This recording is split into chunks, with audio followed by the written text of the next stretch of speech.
Whoops.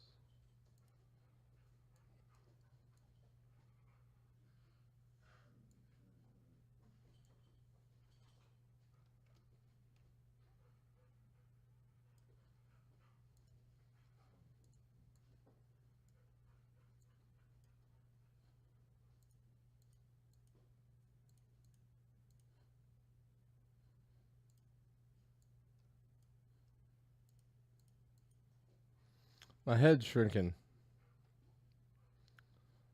What is this guy? How big is this?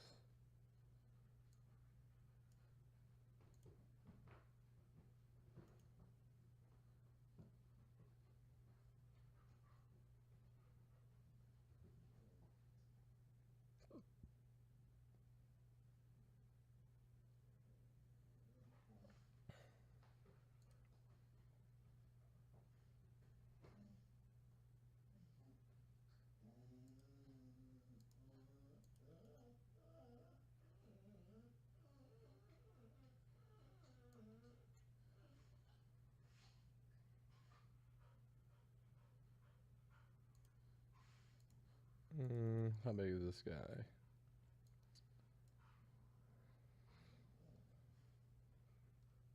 $330, $249.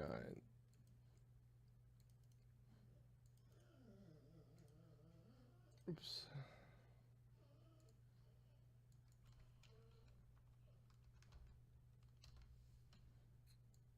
There we go. I think that's, yep, same size. Okay.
Um,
Oh well. I really wanted something that would update the filter. But we can do it like this.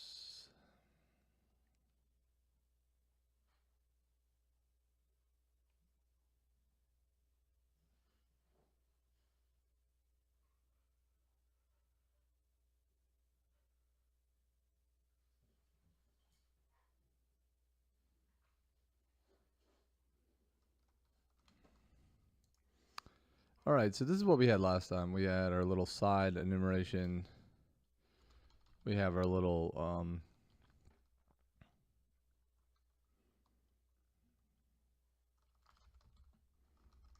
all direction vectors ordered by side. Oops.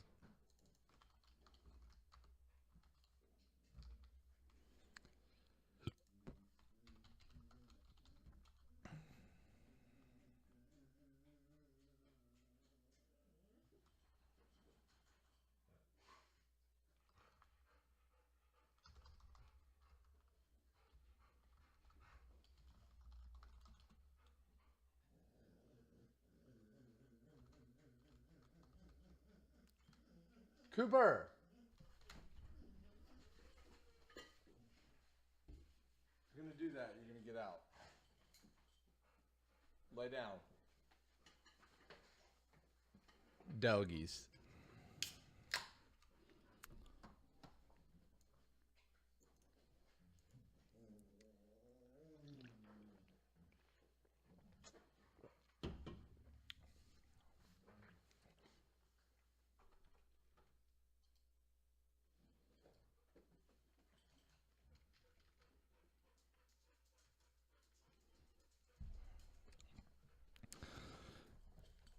Okay.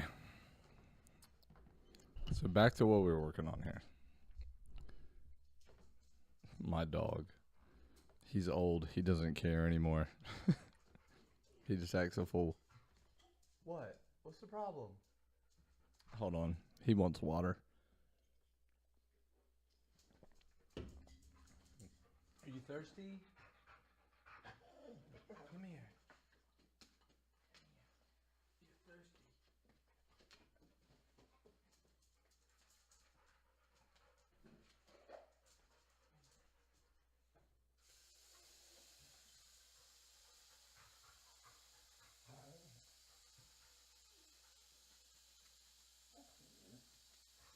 Okay, here. Here, thirsty.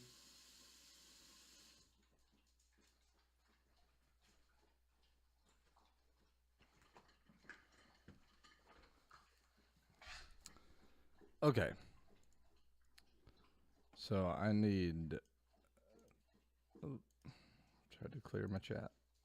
There we go.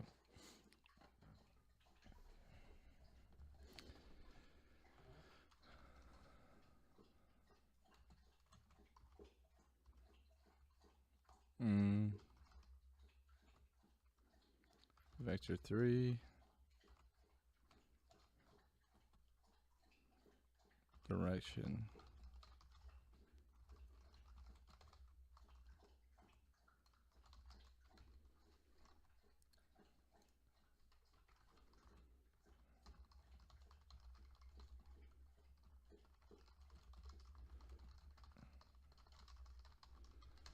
Okay.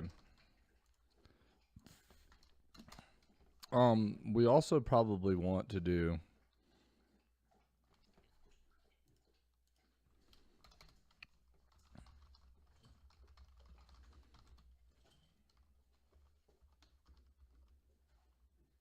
well, this is directions.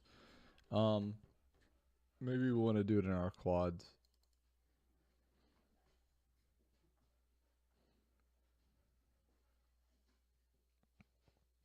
So what we could do here is we could define a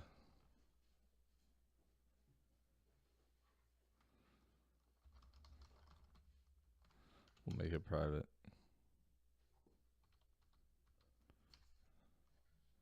I should probably want to put like a little note.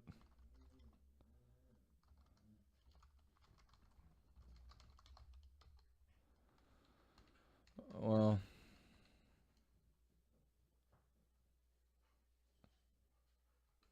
yeah, I guess it's probably not a bad idea to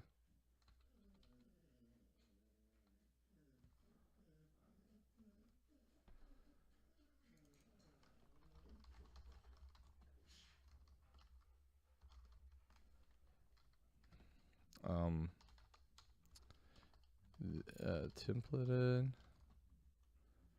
quad that represents the top the top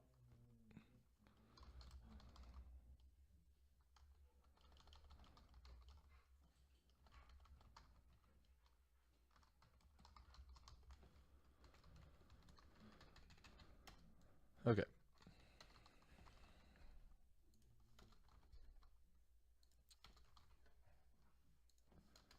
I'm gonna at least try as I'm going through this to be. It takes a little. It takes a little time. But eventually, what I want to start doing is generating documentation, XML documentation, and so this becomes a little bit of a hassle and a nuisance, but I think in the end it's worth it to go through and write at least some decent XML docs, some at least halfway decent.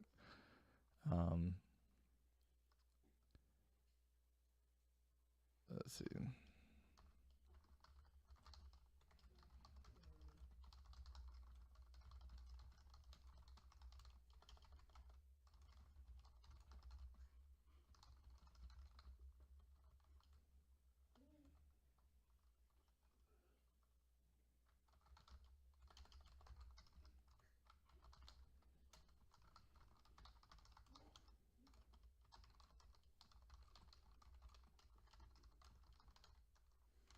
What's up? How's it going?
Okay, sorry about that.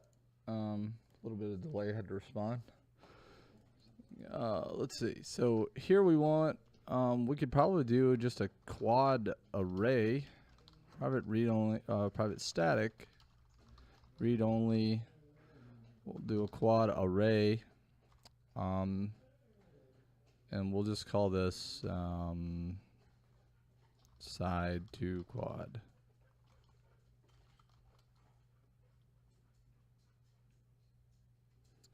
And I'm pretty sure it's the same thing. So we would just do top, bottom, right, left, and then front, back. And this is our directional quads. And then we would have, similarly to the directions, we would have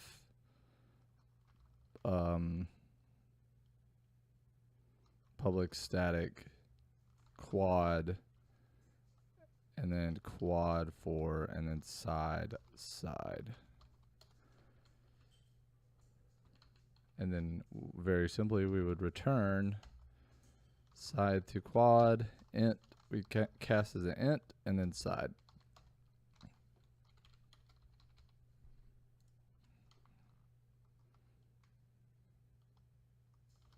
Array of all templated block quads ordered by side.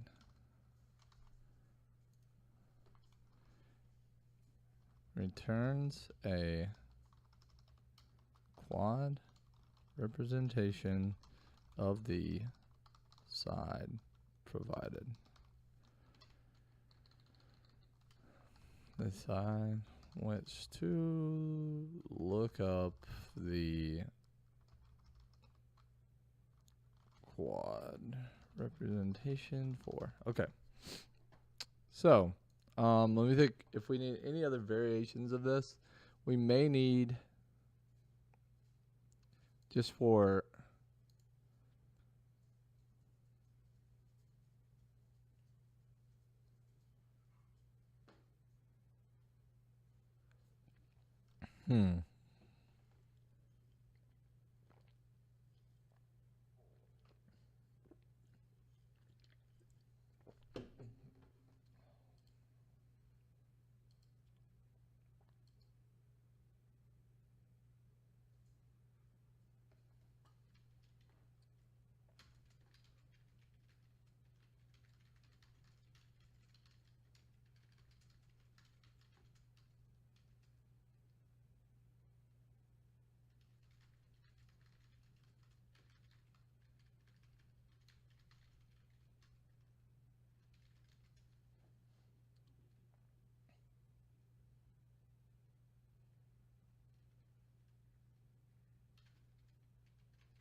sorry, work is already, man, 8 o'clock over there, and they're already getting started up. It must be a busy day for them today. I'm probably gonna not stream super long today.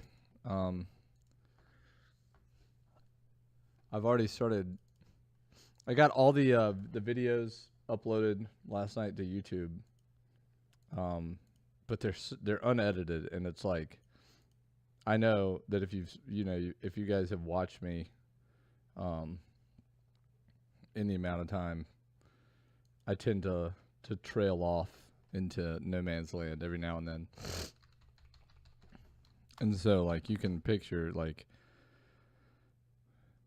15 sessions of like 2 hours and some odd minutes of me just kind of talking about whatever. I mean, they're productive, and you get to see the actual live work. But I think in the end, if people are really interested in it, I might go through and spend the time to edit it and just take out the stuff that's unimportant.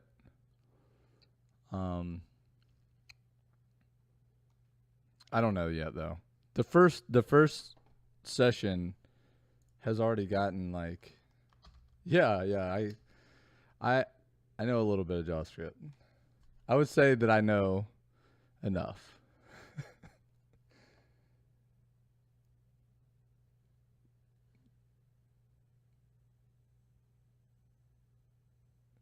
Thanks, man. I'm glad. I'm glad. Like, you know, um, it was just kind of something on a whim that we were talking about, that I was talking about doing, and somebody was just like, just do it, man. It'll be fun. Like, and you know, it may not get great feedback, and that'll be okay. But like, at least you'll have done it. But I was like looking at this. I was really surprised yesterday. This is one of the tangents that I'm talking about, but I was really surprised yesterday. I went and looked at the analytics on YouTube, just a little basic analytics. Oh, that's a good idea, man.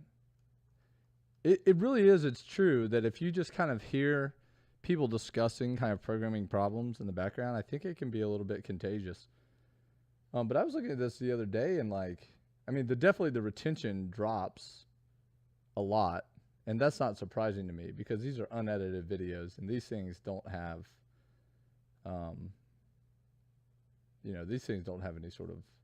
But the watch time, man, like 1,278 minutes of watch time on the first video.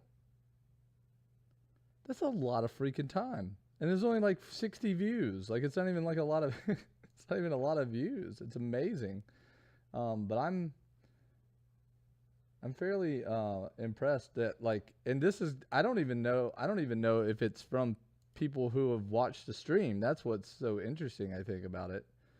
But if you guys are interested in like catching back, yeah, no, please ask questions. It doesn't even matter if it's relevant to what I'm working on.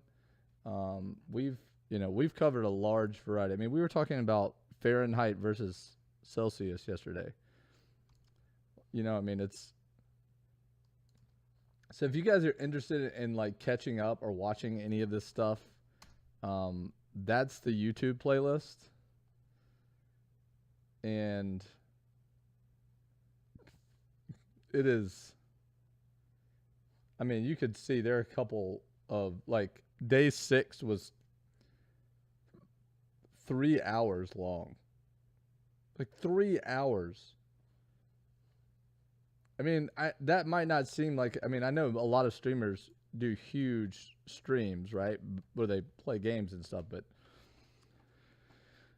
for like a programming video, 3 hours is, whew, I mean, that's exhausting. I don't know if I even have the attention span to sit around for like 30 minutes, more or less 3 hours. So that's kind of why I'm thinking about it might be helpful once we kind of make a lot of progress. I mean, there's going to be, if you think about this, from the time we started working on this, like actual man hours put towards the programming part is really all on stream.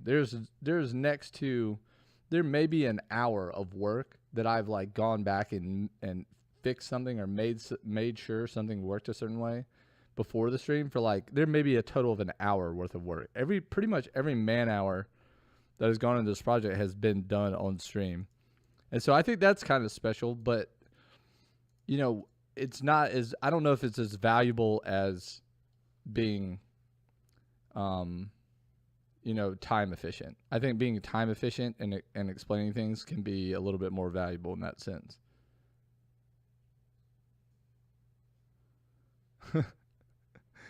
Yeah. Anyway, so you guys, if you want to catch up, please don't watch the whole thing. Like, if I start yapping away, just fast forward. If you're watching, just wait till I start writing code. That's when it gets really interesting. But you're gonna see in the first couple days, I also had like a zoom feature where we would, like, whenever I moved my mouse in the window, it would like focus on the window, and that was really nice. But what I noticed, or what someone pointed out, is that the code completion box disappeared whenever I would be in the zoomed mode. And so I don't know if that's important to you guys, but that was bothering me. I wanted people to be able to see the code completion. I think it's a big part of this. It did make me look a lot smarter. Like I could remember every single call to everything. But it's only because it was filtering out the code completion window.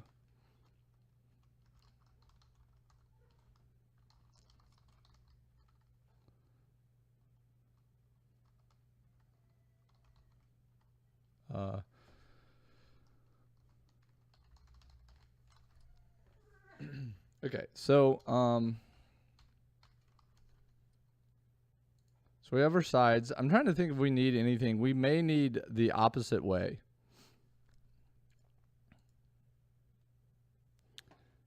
Let me. Oh man, I wish I had chat history. What did we do? Oh, okay, hold on. So dot peak. This is what we're gonna do. I asked somebody. Come on, kill me! I'm here! Come on, do it now! Kill me! Hey, thanks. Appreciate, man. Appreciate the follow. Amazingly, my follow alert played the full sound. So if you guys don't know, dot peak is a free .NET decompiler, disassembler that apparently is only apparently defaults to the smallest possible window.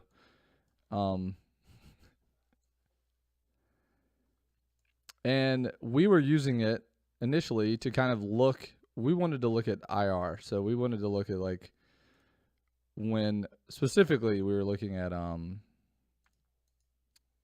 see, util. We're looking at array. This little class that I created. We wanted to see the differences between how these specific arrays were stored. Come on, kill me! I'm here!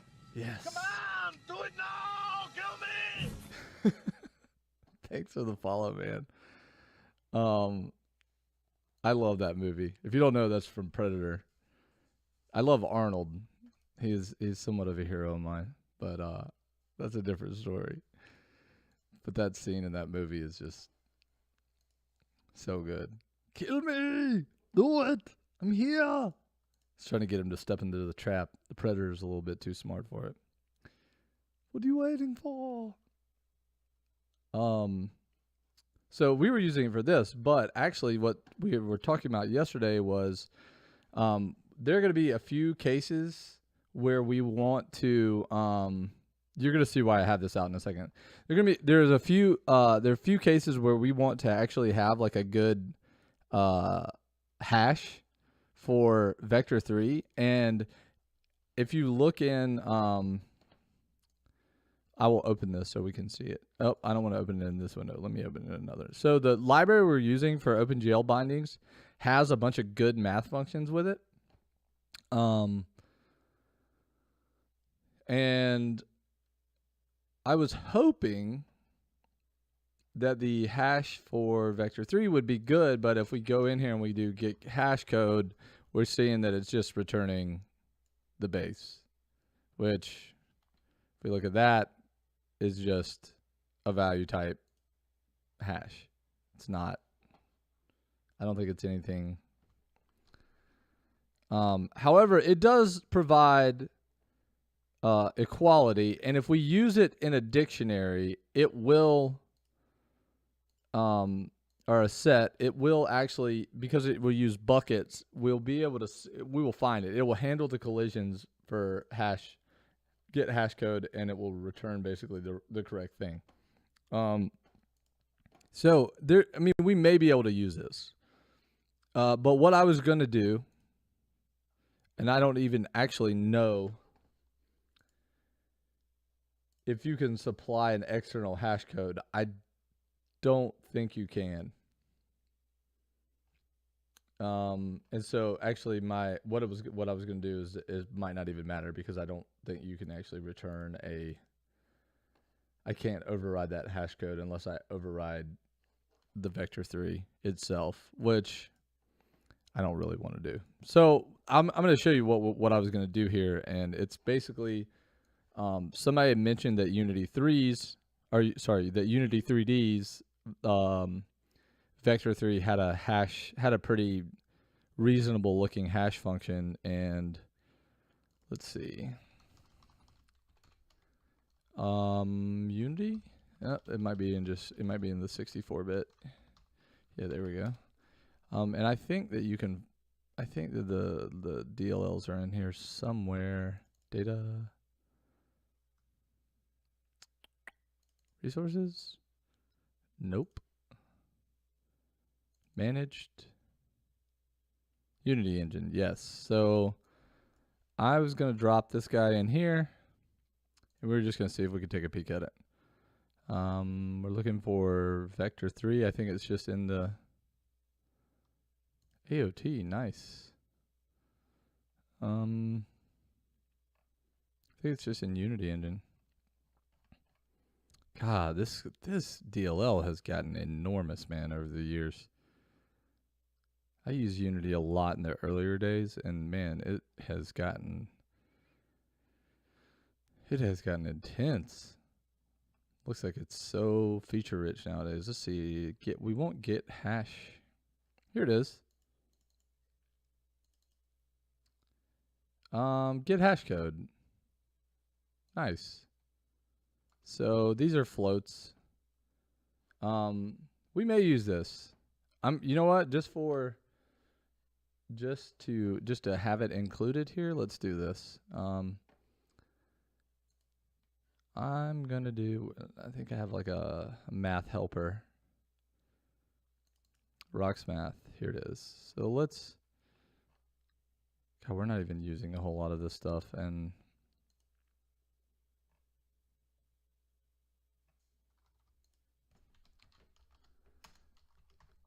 we'll just add a public static.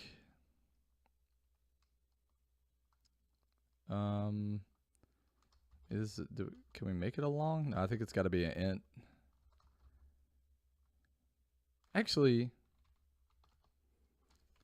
let's do this. Let's make it a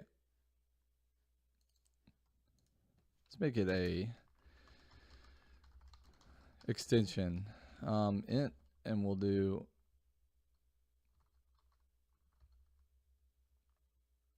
and then do this vector 3. I don't know if you guys are familiar with CSharp extensions or not, but they are quite handy little things. I'll show you in a second. So this turns a more defined hash value for vector 3 compared to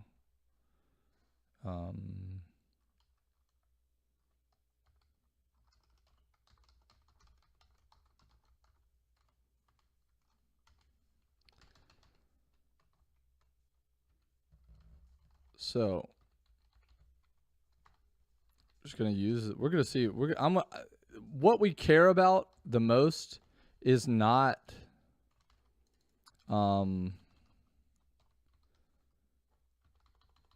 we care about the most about relative chunk coordinates. So basically 0 x y z from 0 to 16 for all three components.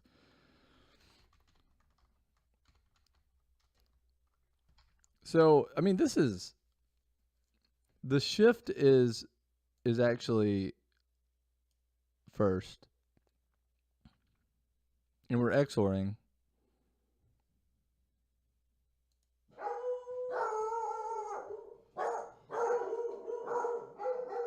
Hey, shh. Jeez, my knees.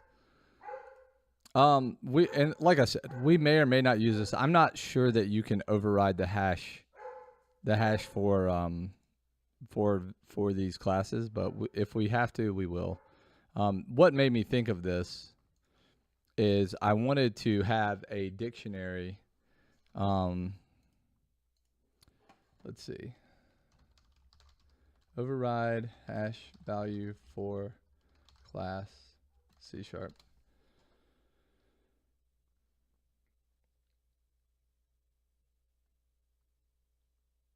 I think that all you can do is what's up, man? I think that all you could do. Do you know how to override? Can you override a hash, like a hash for a class without extending it and overriding it? Can you provide like a hash function to a dictionary? Come on, kill me! I'm here! Come on, do it now! Come on! Kill me! Thank you for the follow. Appreciate it, man. Silex UK, thank you.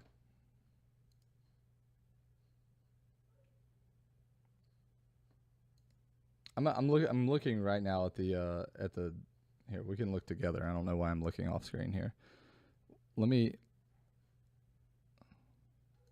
This isn't the most updated version. I need to.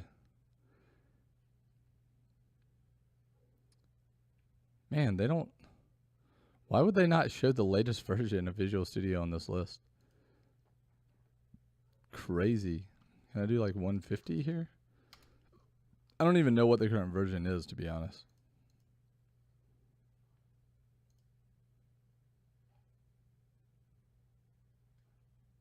Yeah, so you can override, right?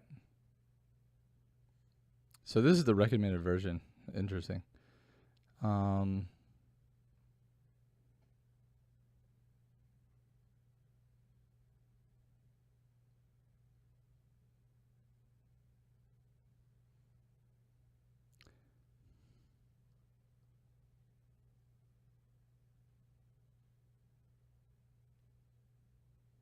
So I don't. What I could do is I could override like. Oh, wait 1 second. Wait 1 second. So we were looking at this the other day. Hold on, let's see. Let's do system.numerics vector 3. What I'm curious is, actually we want to do, I think we can do site github.com.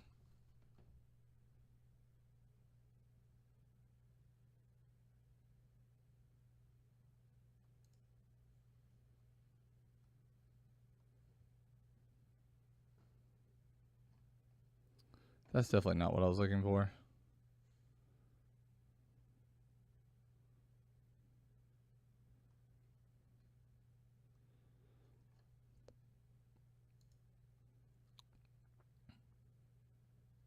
This is what I was looking for. So this is the .NET Core.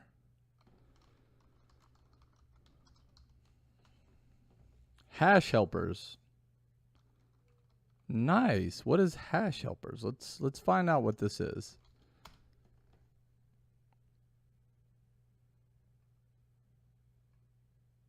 Here it is. Combine. Nice. Look at that.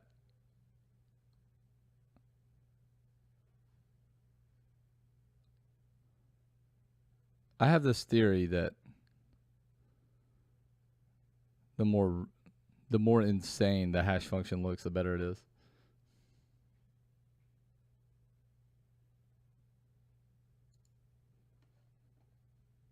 Oh, thank you. Thank you. Thank you very much. I appreciate that. This is exactly what I was looking for. And in fact, let me bookmark this guy. I have way too much stuff in my bookmark bar here. I need to clean some of this stuff out. This is insane. I have tons of stuff on Voxel too that we'll go through too. I want to see what this is. Relative space and time. This talks about octrees. It's just a. I got to read up and catch up on some of this stuff. Anyway, I don't want to dive too deep into this because this is not as important right now. It will be, so I'm glad we're looking into it. But I don't want to waste too much time here because really, all I want to do here is, and we could create. Here's what's really confusing to me about this. About dictionary is that dictionary has no problem letting you use a quality comparer, but it doesn't let you actually supply the hash function, which is a little mind-blowing because that implies that you would have to override a class in order to use a hash function. It's just tricky to me. It's just weird that that's how it works.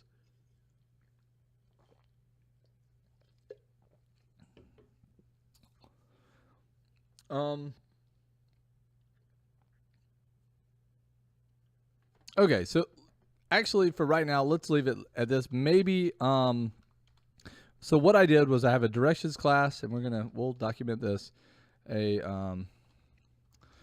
This static utility class provides some methods for converting or for finding there are 3 directions based on side.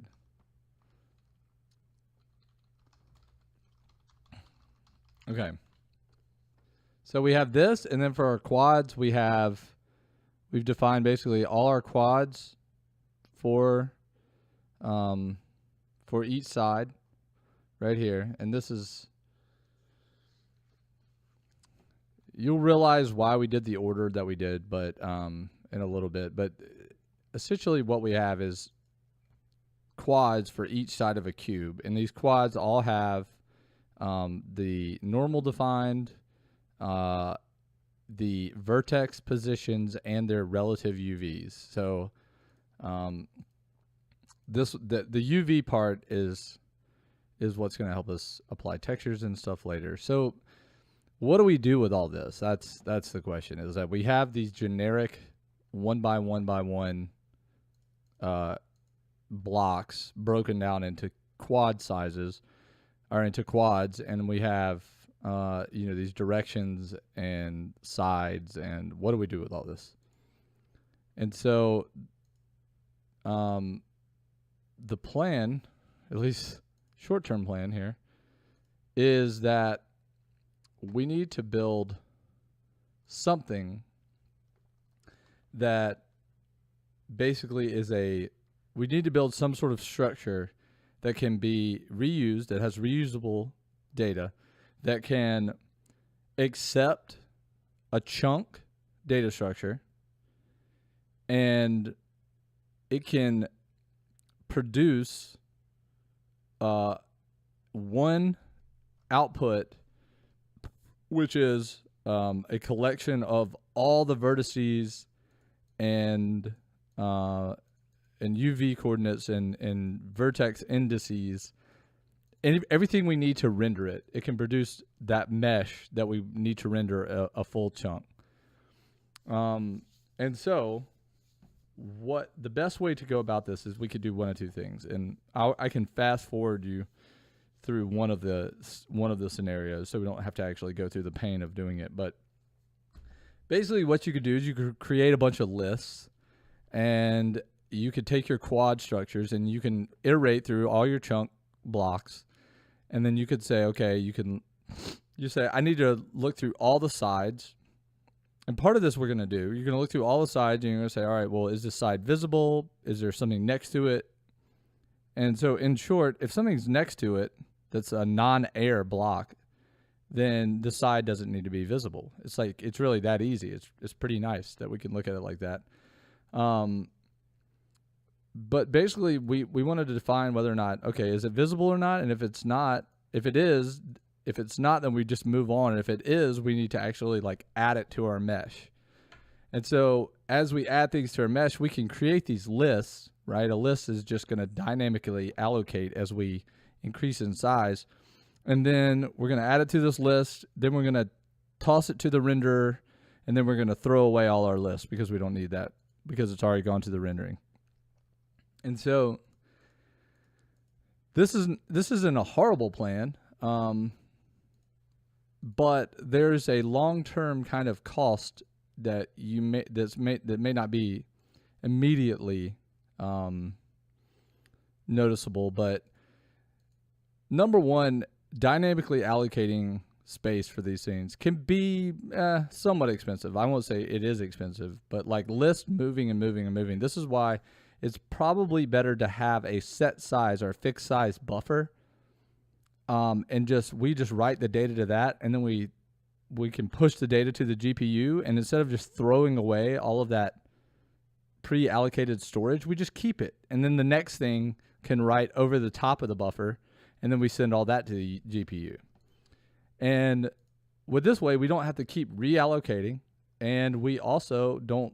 The big part of this is that we don't put pressure on the garbage collection.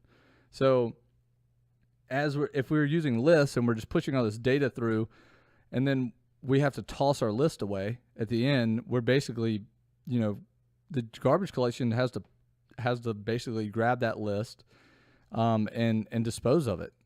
Now, it may not in .NET in the .NET runtime, it may not be that big a deal. CLR probably has incredible optimizations in terms of collecting giant pieces of data and getting rid of them. It probably loves it. This was a problem for me. Unity, I think, is probably, but I'll be honest with you, CSharp has been at least a prominent choice for gaming applications since XNA was around. I was a huge XNA fan, but I think the recent popularity is due to Unity. But I have been a C++ programmer professionally for a long time, and I just have recently taken a job with a company who uses predominantly C# for everything, and so I'm trying. This is kind of my sharpening. What I'm getting out of this is sharpening some C# knowledge and skill. But I don't know. I think as Unity's popularity gets grows, I think that I'm gonna steal this. Actually, I can probably use this, right? What is this? System numerics hashing. Let's see if this is there.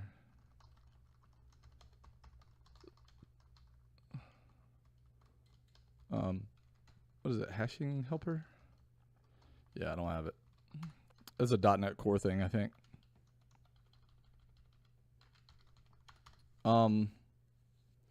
So you guys can read this at a later time, but a while back, here it is. I'll paste this in there, and it's not super in depth or detailed, but I did some voxel tests in Unity a long time ago, based on exactly what I was just talking about, which was I have these lists of things. I generate my mesh. You're gonna see, like, I even use like the same names for some of this stuff. That's pretty interesting. Okay, so anyway, so basically, I generate my mesh, and then what was happening when I did two mesh, and this is, by the way, this is a Unity structure.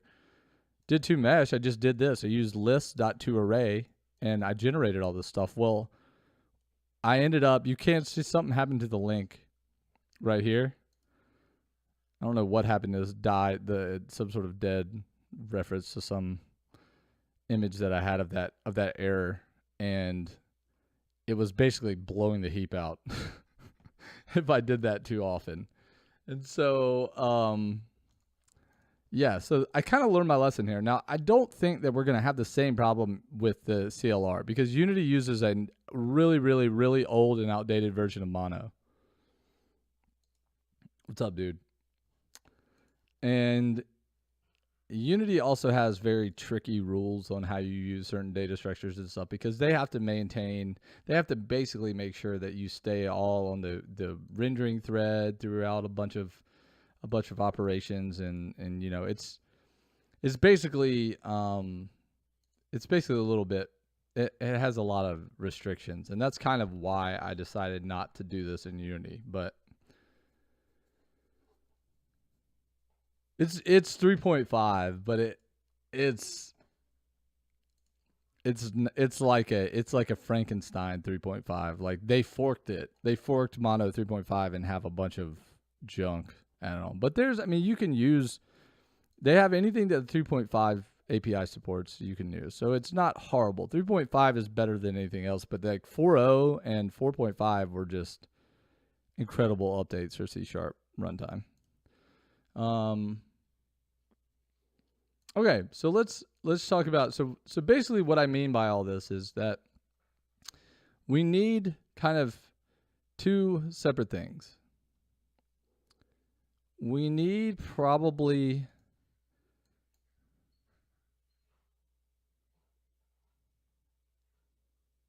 oh yeah.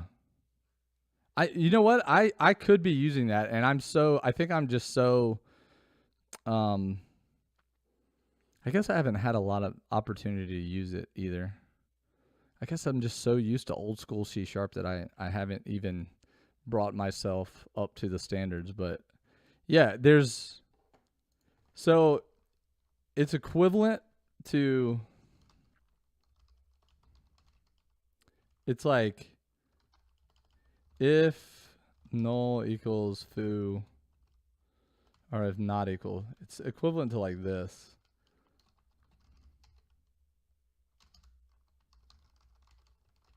I'm writing it in the chat.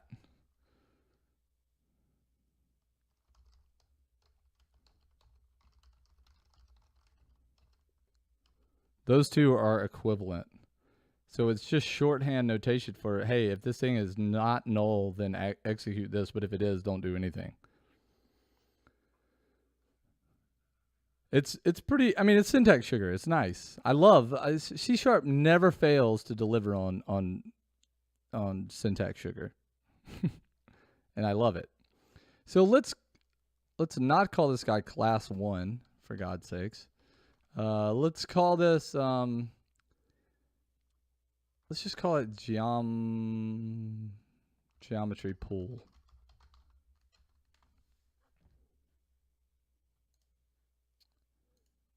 And I hate that it keeps doing that to my namespace. Why is that? Can I set the default namespace?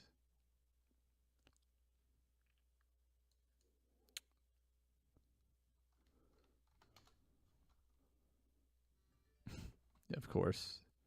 Of course it is. Okay, whatever.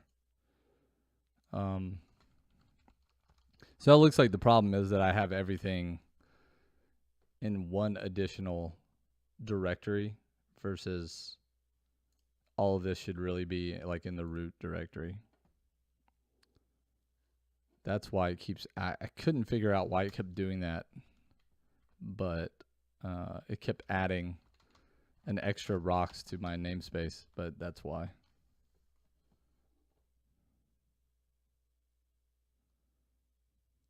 Yeah, it's true. It's true. If the I think that's a great way to look at it.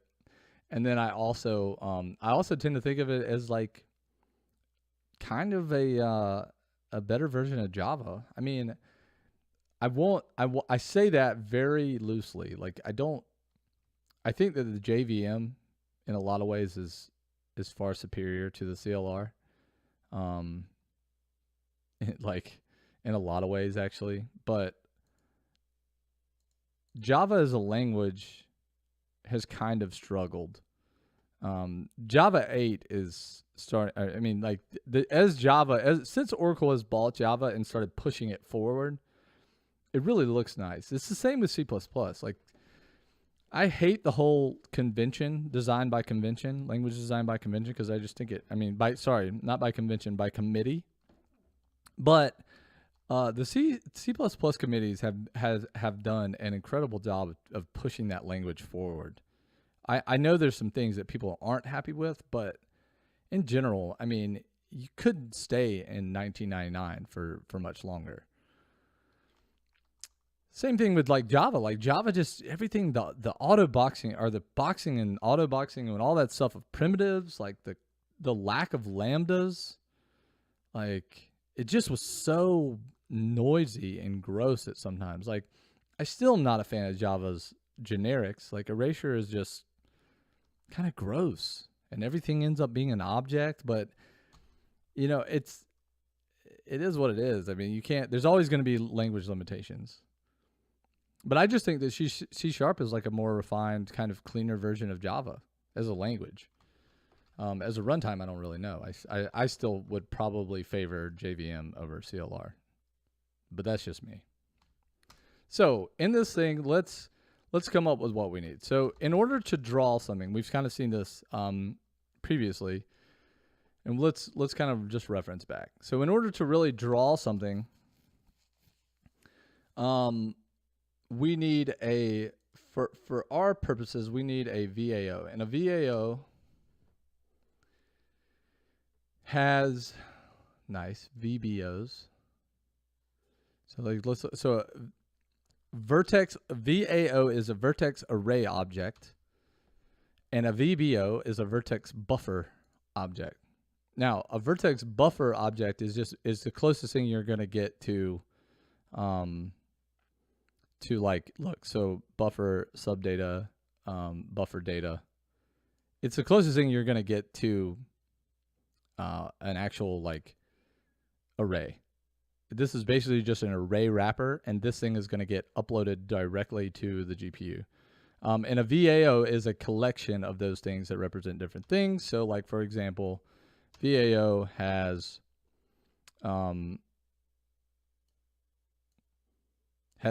basically vertices, normals. Ours is going to actually have vertex, normal, UV, and element is the triangle indices. It's the order in which the vertices draw. Basically, it's going to draw between those indices. So basically what we need is something that creates arrays for each one of those things. So we need an array for, and I'm going to dive back down one more time. We need an array for vertex, normal. We don't need tangent. I don't think we need tangent. I think we can figure out tangents though. So our pool is going to have, let's just,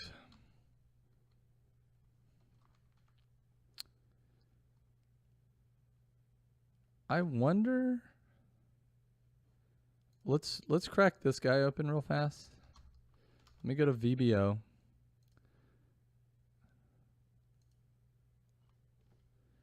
I want to see how it actually uploads.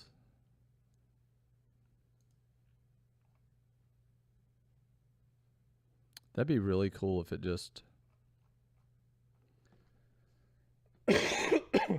excuse me. Sheesh.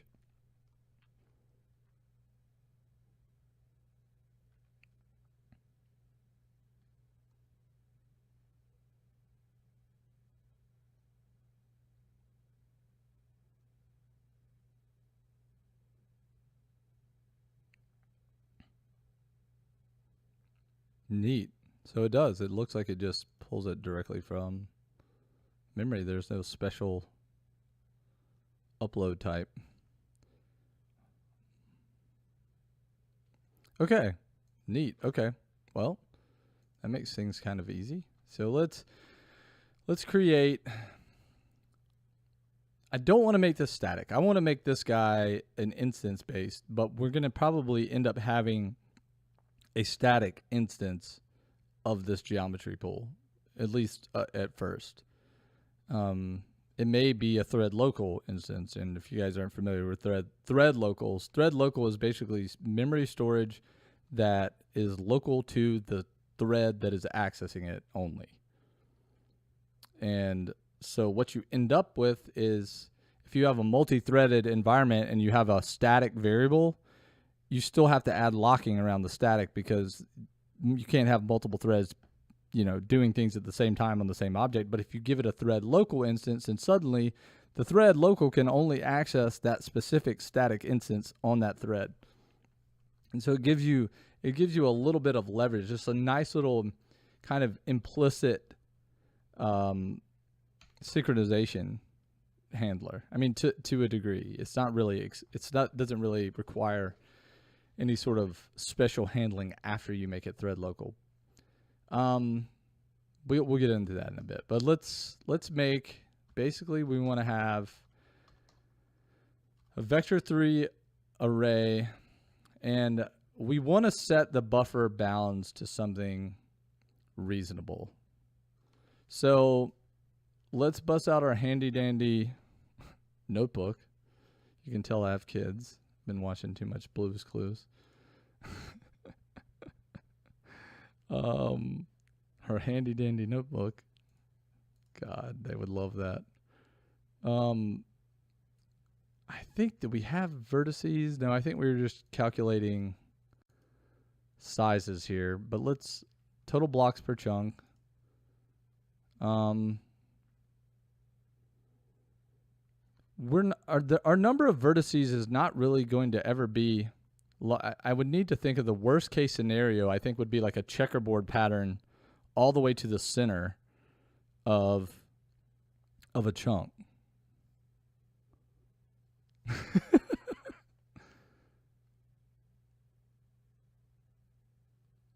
Dude, I wish I had your DirectX 11 knowledge. I really do.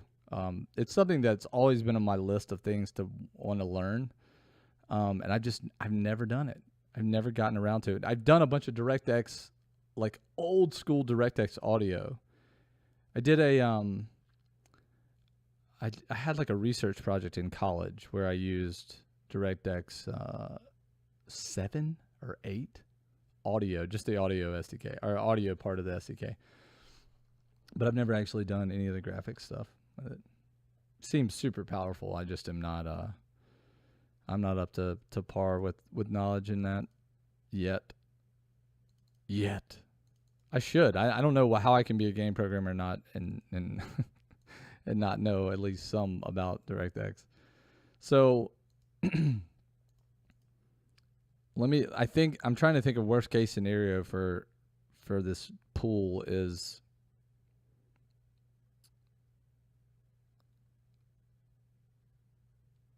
I think every other block. I think it would have to be every other block.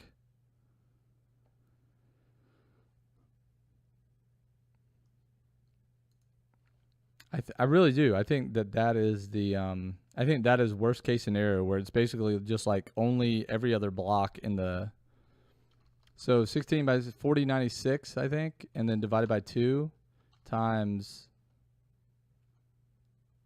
6 sides times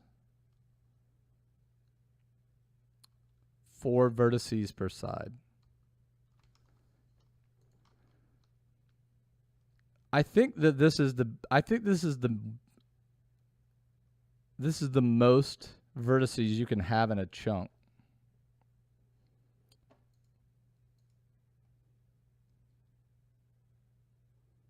Is DX12 new? Vulkan looks crazy to me, in my opinion.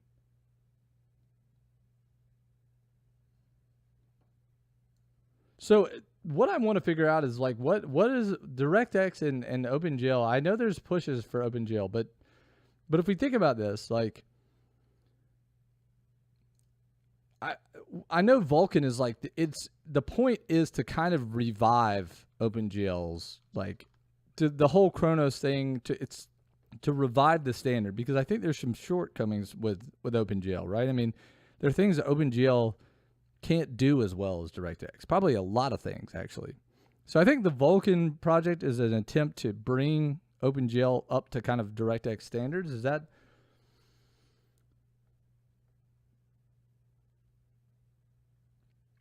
And how different is DirectX 12 versus DirectX 11? I feel like they make pretty incremental builds, I guess. I don't really know enough about it to even comment. So I'll let you guys discuss and maybe I'll learn something. I think that I'm going to I'm going to pocket this value. This may be what I'm actually going to do is just over allocate a little bit. And I have actually done this math before. So let me see if I wrote a little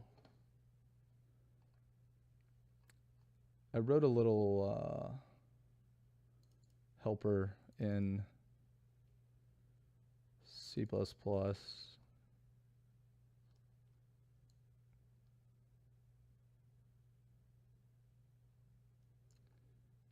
Interesting. So I guess I had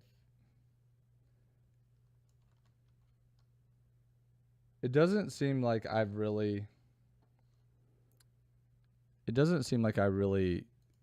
did my math on this, actually. Let me see what this is. So if I have 4096, and then 6 sides, and then 4 vertices,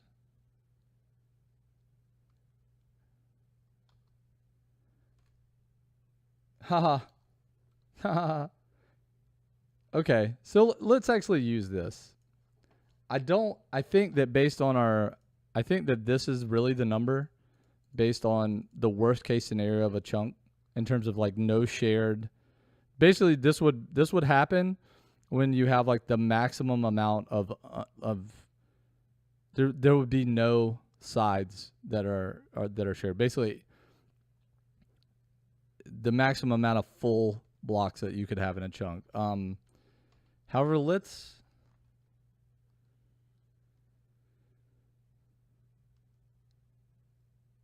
do this. Let's vertices, and let's just upfront allocate the bigger number, the bigger value. What was it? 98,304.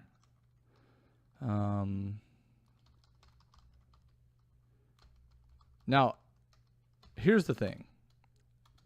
This, again, we're not going to create lots of these things. This is going to be like a 1-time or 2 or 3-time creation. This is going to be allocated all the time. We're just going to allocate it like once. No to-do list. Wait, no. What is that a Node.js like persistence library, like a abstraction of database access? We're working on making it visual, Mr. Impatient. Mr. Impatient, silly pants.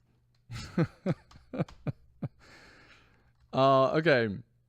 Sorry, I'm gonna home back in. We gotta move here. So ridiculous. Let's just see. We'll just say Vertex Buffer.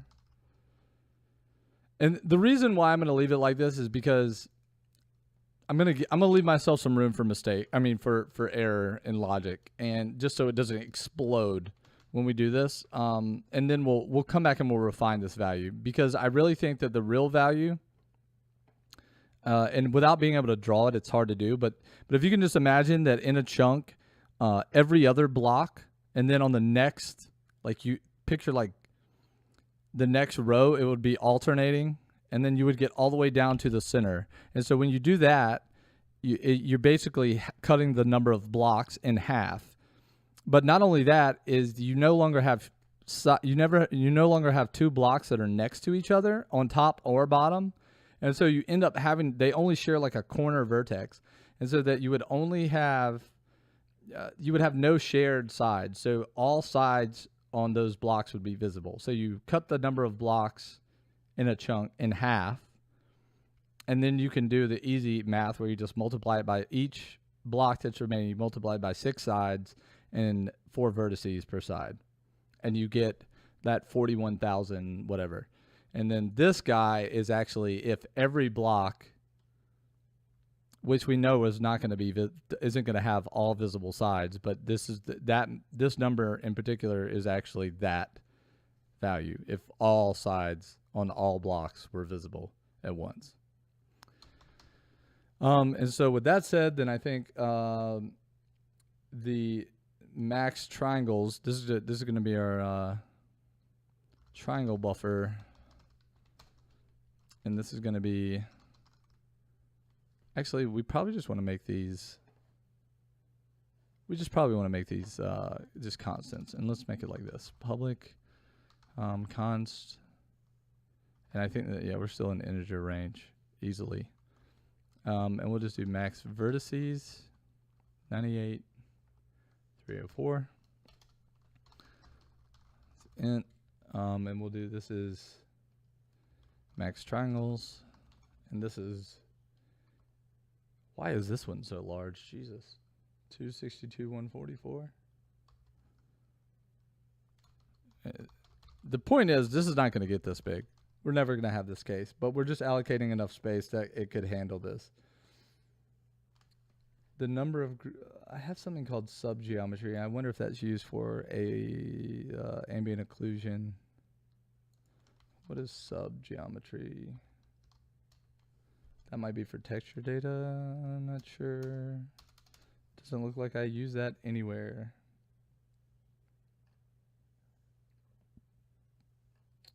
Okay, no big deal.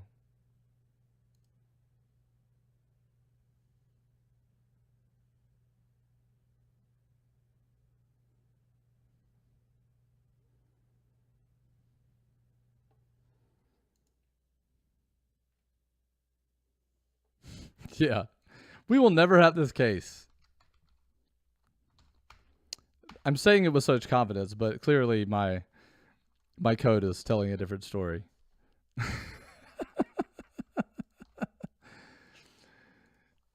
Oh man. Okay. So this needs to be an in array, and we'll call this triangles.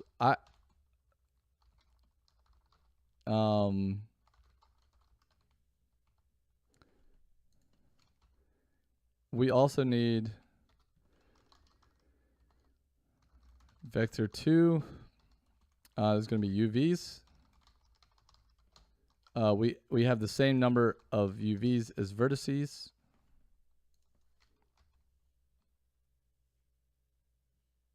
Oh, can it happen?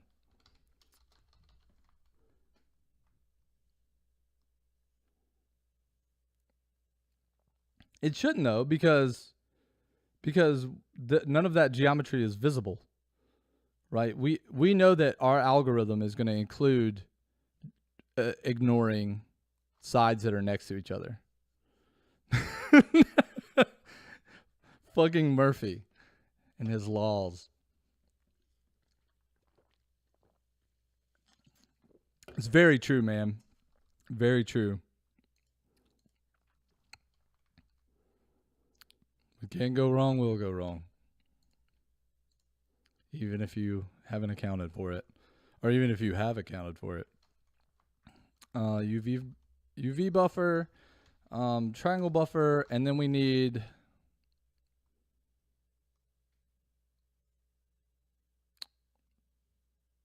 I guess we do need normals. But not really. So this is going to be probably the first, this is probably going to be the first optimization we make, to be honest. Because including the normal, it's just, that's making me cringe a little bit. I know I went into that whole thing about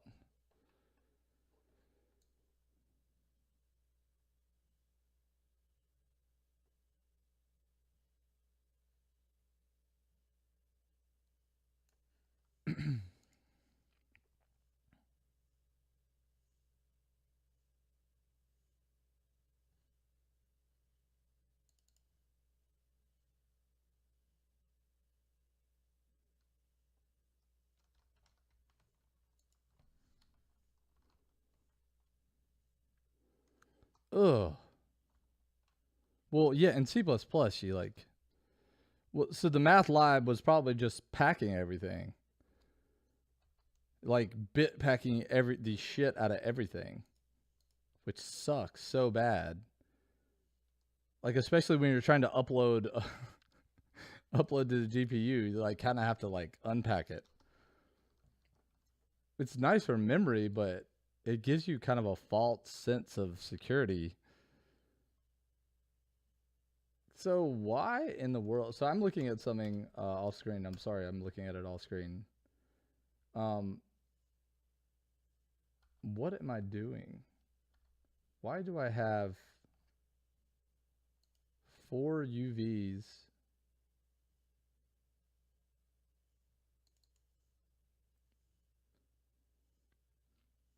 do I have 4 UVs? That is so weird. I'm gonna figure this. Oh, vector 4. Why is vector 4 a UV? Why is there a 4D UV coordinate? What the hell is that?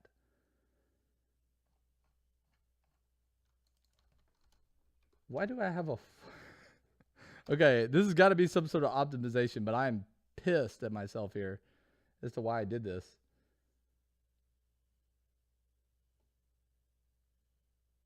Oh, I know what I did. Okay. This is what I did. Silly me. Okay. So, I'm really glad that I just took a second. I'm rarely glad that I took more time than I needed to, but I'm really glad that I took the time here, because what we're actually doing is we will upload a huge sprite sheet that basically contains all of the block textures. And we need two bits of data that tell us the texture coordinate. We need the offset, and we need basically the cell size. Or sorry, I think we can assume the cell size, but we need the offset. And the offset basically tells us where in the texture map we have to start drawing. It's not Becca texturing. Yeah, but it's basically we're just going to use a sprite. What is the buzzword? We just used to call them sprite sheets. But that's more of a 2D game thing, I think. A texture atlas. God, that sounds ridiculous. Sorry if that's what you use normally. In my mind, that just sounds fucking stupid. I'm sorry. I'm sorry. That's an opinion. I'm sorry. So really though, what we actually need to upload to the GPU looks more like. So if you can imagine this, if we have a 16 by 16 and each one is 1 unit long texture, actually, let's pull this up. And this is the example I'm using. PureDB, Svax, they have an amazing Minecraft texture pack. I'm inclined to, I think I need to actually to use this. I know we can use it in a video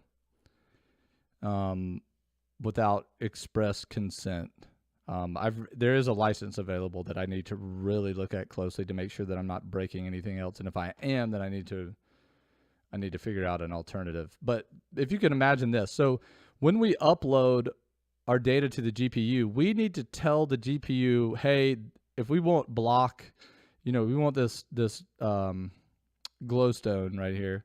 We need to tell the GPU, okay, my texture starts like X amount of rows over and Y amount of rows down, and you start drawing here, and then the UV coordinate will say how much to draw from that point.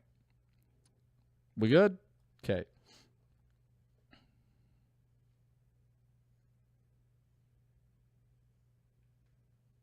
Yeah, no, I get it. I'm funny about buzzwords. I mean, like, this is how bad they annoy me, is that I'm still to this day irritated by the cloud. The whole time people started talking about the cloud, I was like, I just would just be like, you mean a fucking server? Is that what you mean? Because that's what it is. The cloud. Sorry. I mean, like, you never beat developers without some sort of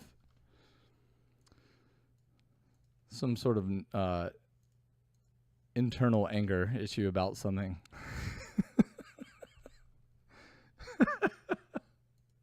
So, man, the cloud. Let's sound a little bit more arrogant about it, okay?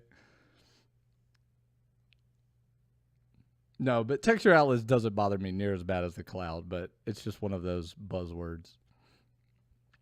One of those terms. But the good news is that's like more of a developer thing, right? So developer term, versus like buzzword marketing term is a completely different thing. That's a different animal.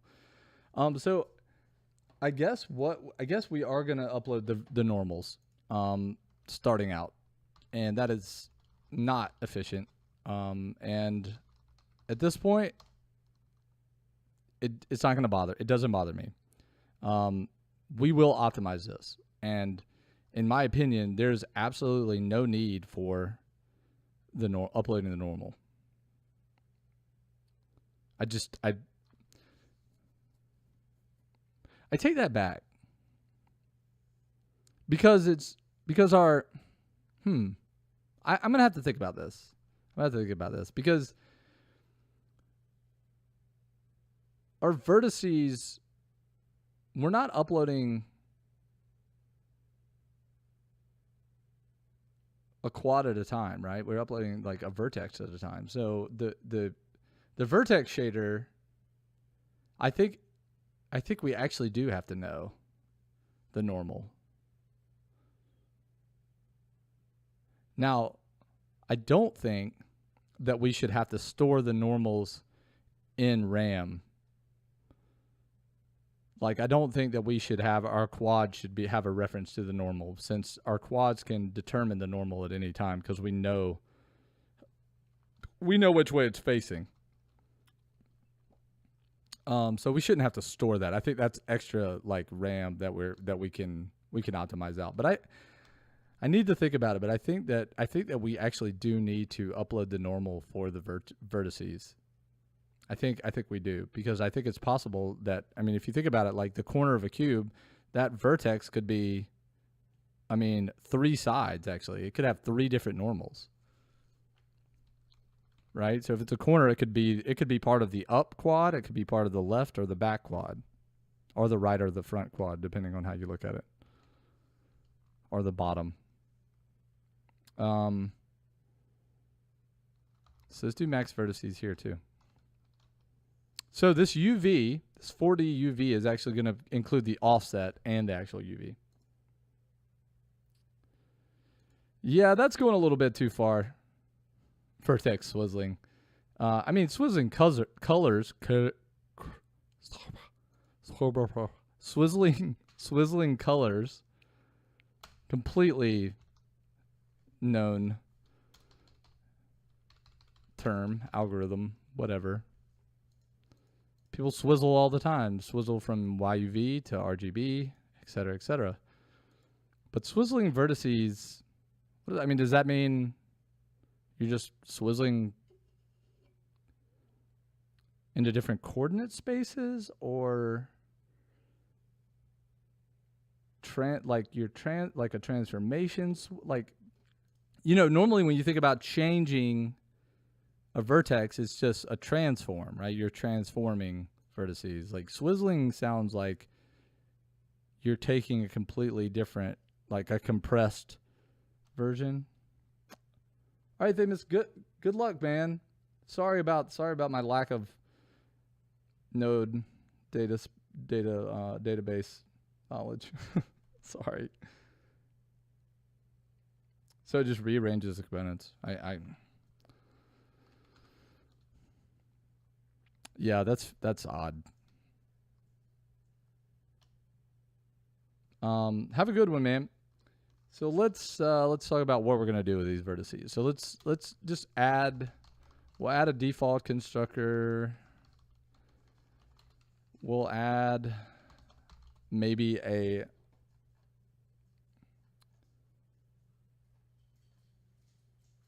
we need like a,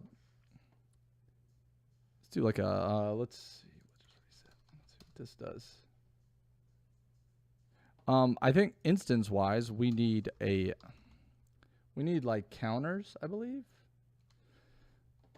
We might want to, it might even be worth our time to create like a,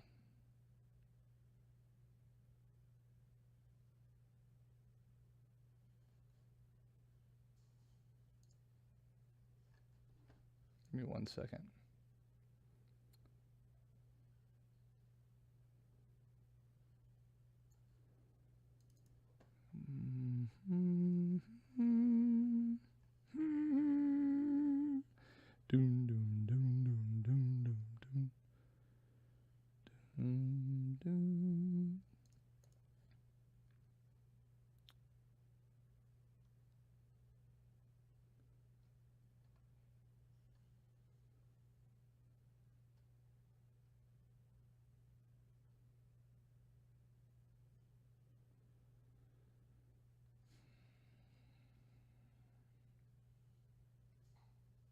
I miss C++ templating, man. It is just my favorite thing in the world.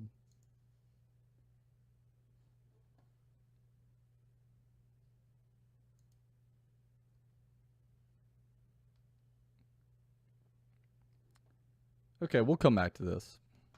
We can make some of this better. We can make like a pulled buffer, and we can make some stuff like that. That's what I did in my little prototype. But we need a like an int, we'll call it a vertex count, or we'll call it a vertex index. We need a triangle index.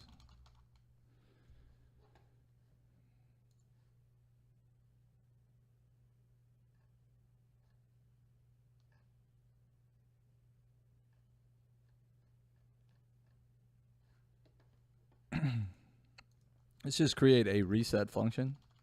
This reset function is basically just going to reset our counts.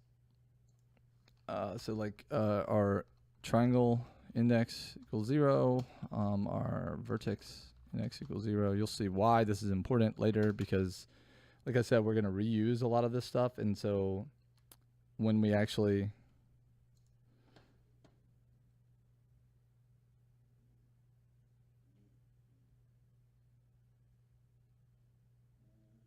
interesting. Yeah, I guess that's like a shader thing. It's a really cool shader thing, by the way, where you can just use RRBG or whatever in a vector 4.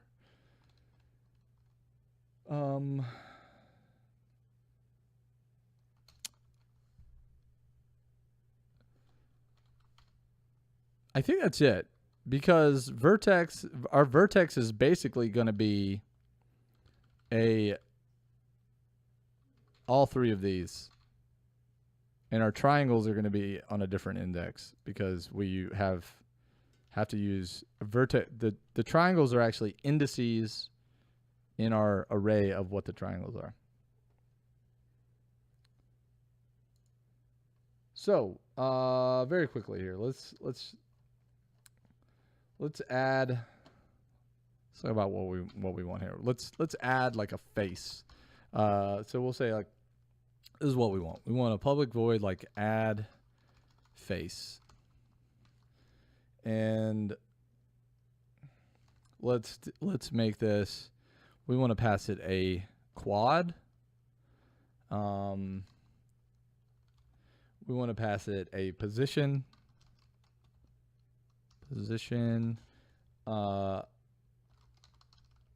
UV. I wonder what that is. Dims. Oh. This is UV dimensions. UV dimensions. This is going to be for our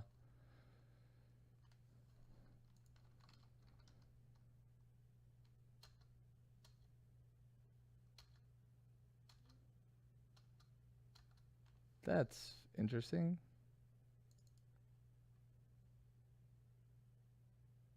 Think we ever use that?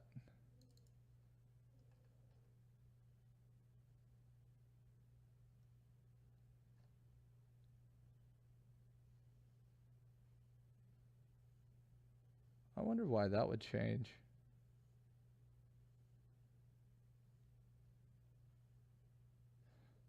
Actually, I think that's what I don't think we need dimensions. I just think we need offset. UV offset. Okay. So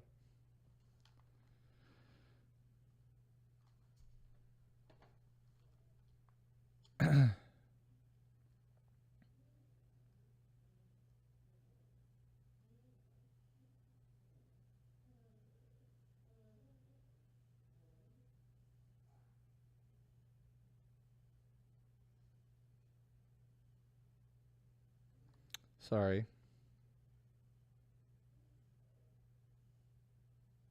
I'm kind of viewing what I had before and then how I'm going to do it this time around. Let's see. So adds the quad face or a block at the position provided.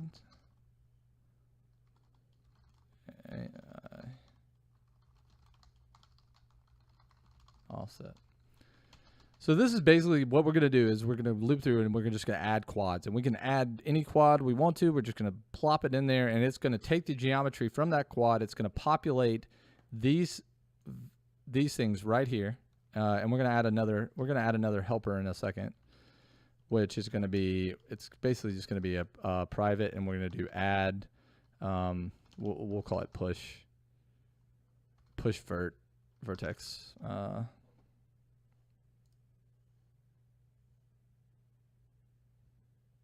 Yeah, Voxel. All right, man. See you later, dude. Have a good one. Thanks for stopping by, man.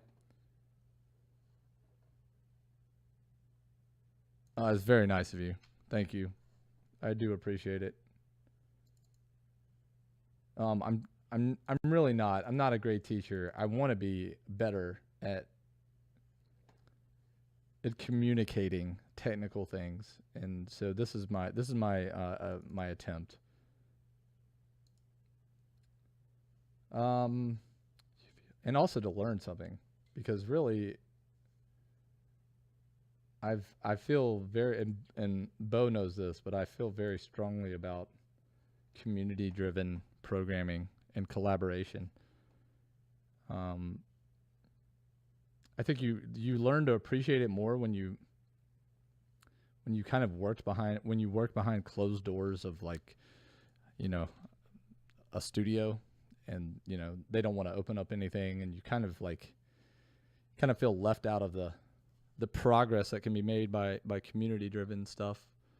So our push vertex is basically just going to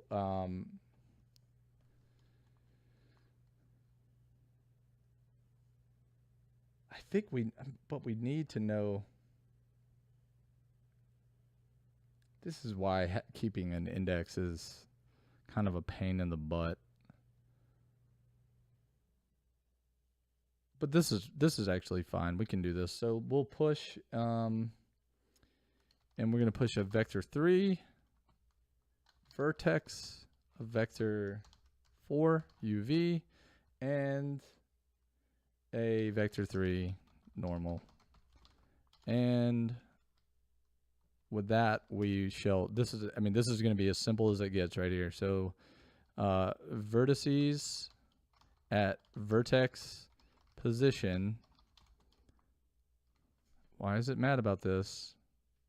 Oops, index, vertex index is going to be vertex, let's see, UVs at vertex index. It's going to be UV, and normals at vertex index is going to be normal, and then we shall just do this. Vertex index plus plus. Easy.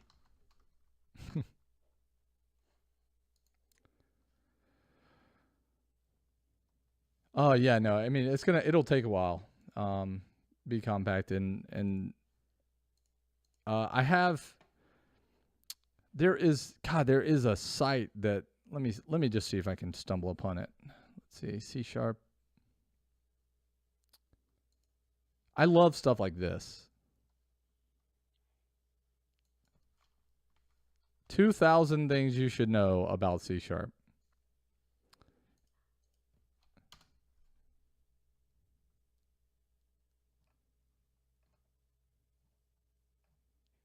Oh, it goes backwards. Of course it does. So, I love this. What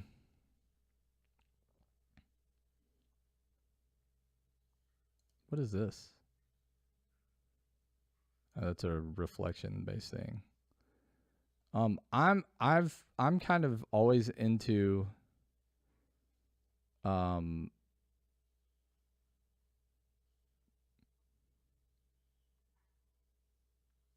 I mean, just go through it.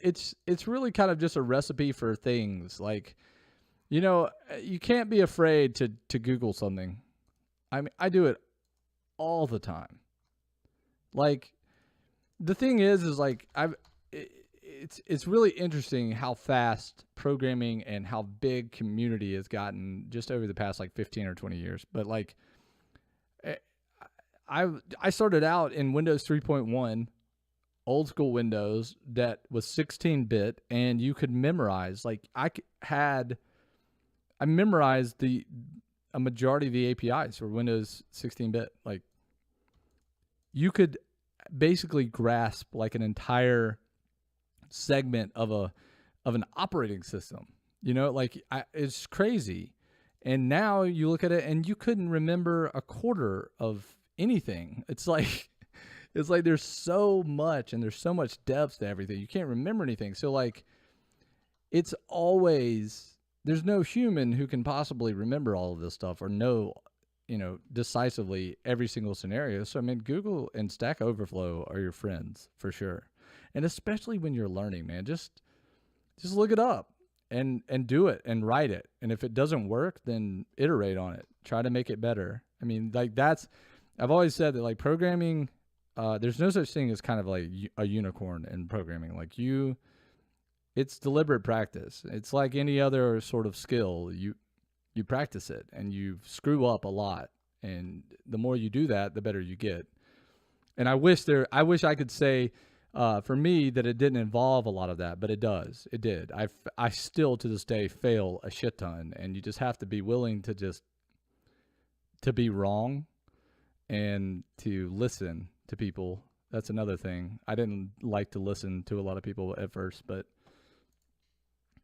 he's right. Python is also a very good language to learn with and then kind of move to. I don't think C# is a bad language to learn with, but I just know that it has a lot of keywords.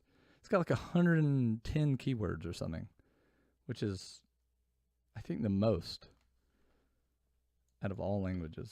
I don't really even, I think it's got more keywords than anything else. Let's look that up. I'm curious.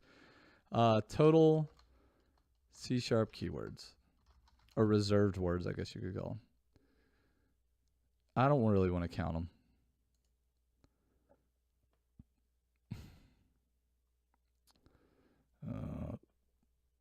Let's see. What do we have? 1, 2, 3, 4. 1, 2,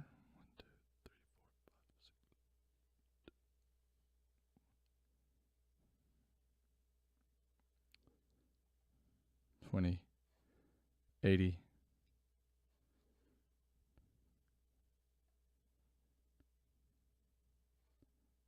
What is that?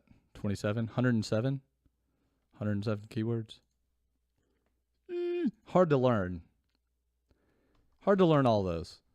I don't think I know all of them. I don't think you necessarily need to know all of them, but any language that has a lot of keywords, you could say that it takes a while to master that language. So I do not believe that we need to, when we clear this thing, I'm trying to think, I just think that we reset the indices. I think that's it. I think that's all we do. Okay, so let's go back to this. Like, this is how we push a vertex. It's really that easy. Now triangles are a little bit different because we have to adjust our triangles. But I think essentially what we do here is let's store this. We'll say our try count at this point is triangle index. And let's go ahead and grab the normal. For this quad is going to be quad normal. And you check if it's back facing quad. It needs to have its indices reversed, I think. So if normal x, I think it's just, we just check less than 0. Or normal.y less than 0, or normal.z is less than 0. Okay.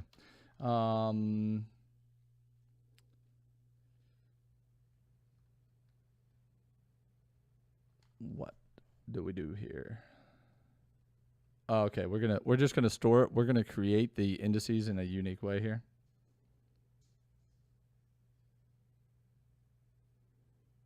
It's very true. I would say the semantics in C++ are way more difficult to grasp. I mean, so for instance, like move semantics, I've very much understood what a R value and L value were, but then you start talking about passing R values, and it's kind of mind bending to start thinking about that sort of stuff. If you like, so I learned C#. I learned Java. I basically my language progression was I started in BASIC in 1993 in BASIC, quick BASIC, and I showed this picture, and it still makes me laugh. I'm gonna show it again. Showed this image. This is quick BASIC. Like, really, is that the max resolution we can get here? This is quick BASIC.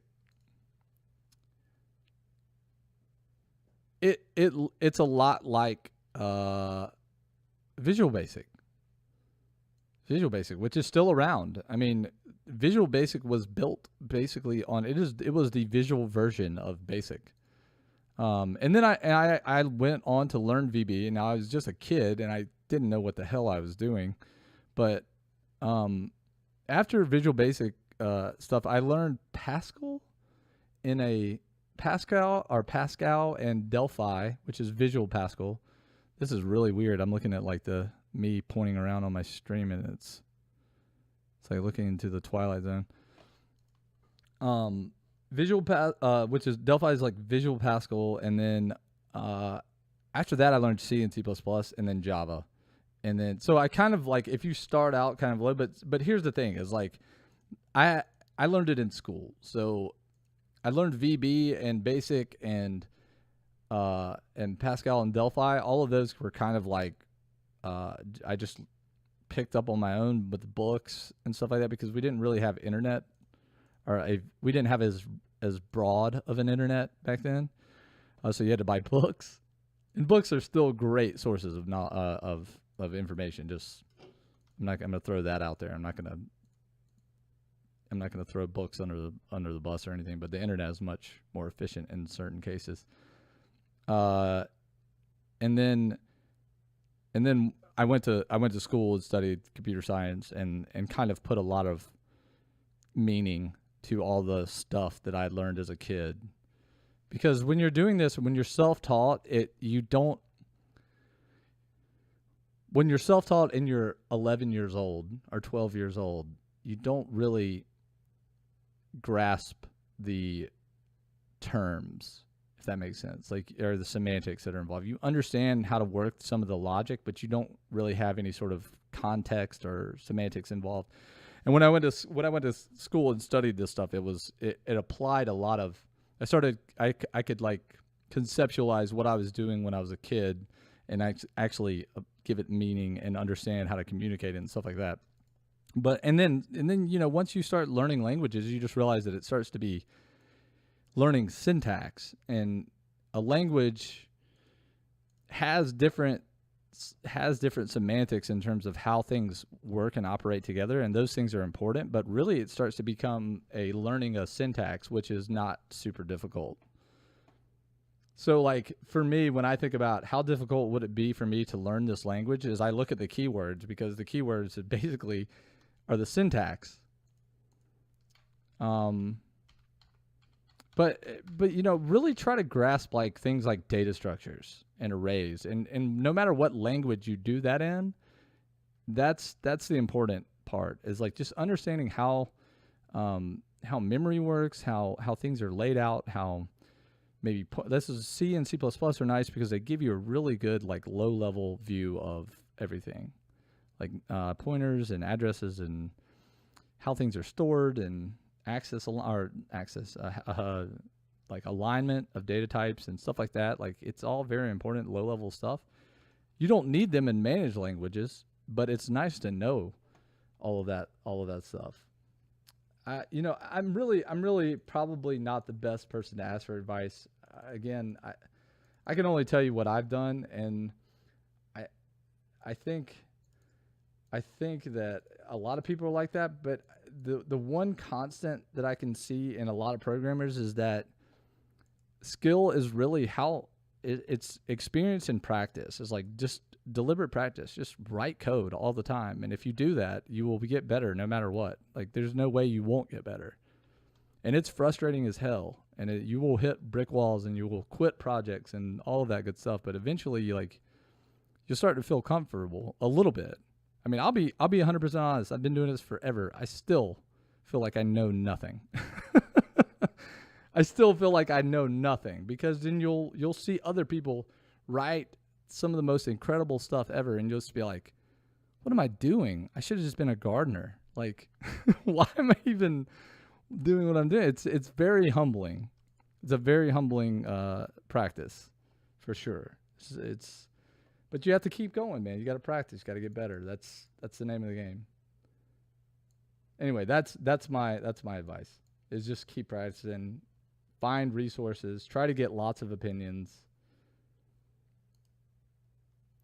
See?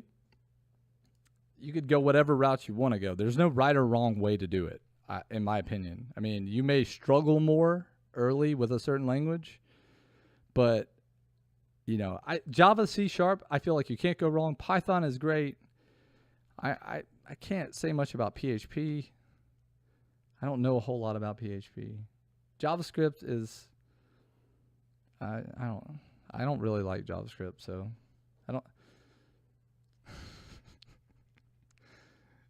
I'm not going to comment on JavaScript.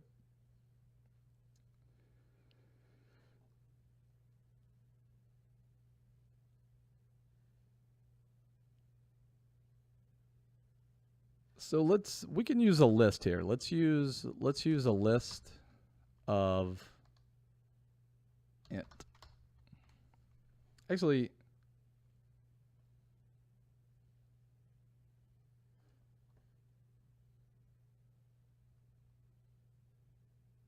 yeah, this is probably fine. We'll just use an int list. Well, this could actually, let's just make this an array. And let's call this indices, and whoops, let's give it a new int 4. And then we're gonna loop for int I equals 0, I less than 4 plus I. So we just loop through 4 things. Basically, all we want to do here is when we want to get each. Do I have an at function in my quad? Probably gonna need that. Sorry, Bo, man. I just don't know anything about PHP. I know that it's... I mean, to be honest, like, I think PHP has a very noble... Like, I feel like it has its place. Like, it has its place. I just think in terms of... It's like a combination of markup and, like, C. It's very C-like. Right? I mean, it's got all the C features. It just has a lot of really nice syntax sugar. I just don't know. I think conventionally it looks a little strange to me. Had its place. Oh, womp womp. Let's not make this a sad stream.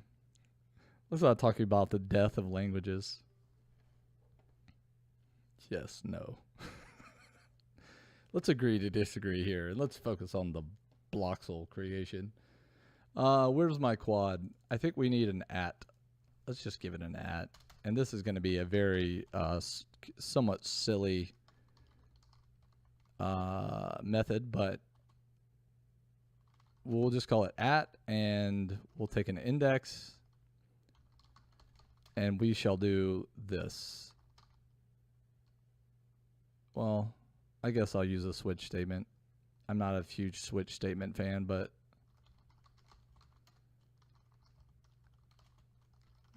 we'll return VO. Case 1.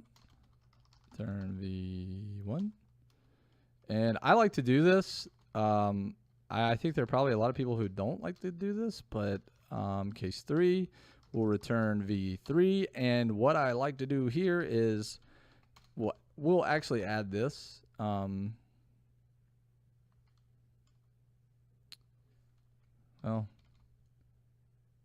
let's do this. So we'll do the default case. For the default case, we will return index less than 0. So if you return a less than 0 index, we'll just we'll give you VO. Otherwise, we'll give you V3. A lot of people would see this and be like, man, I don't really know how I feel about that. You're giving, you know, well, that's what we're doing. I could probably throw an error. I could make those people happy. Let's make those people happy. Let's throw new except. Why do I have to? Let's import it, please. Using system. New exception. Maybe is there an out of bounds? Out. Index out of range.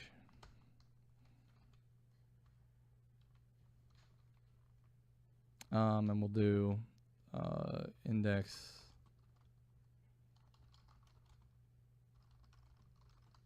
out of range. Let's do it. We'll make those people happy. A Costa sandwich. Oh, man.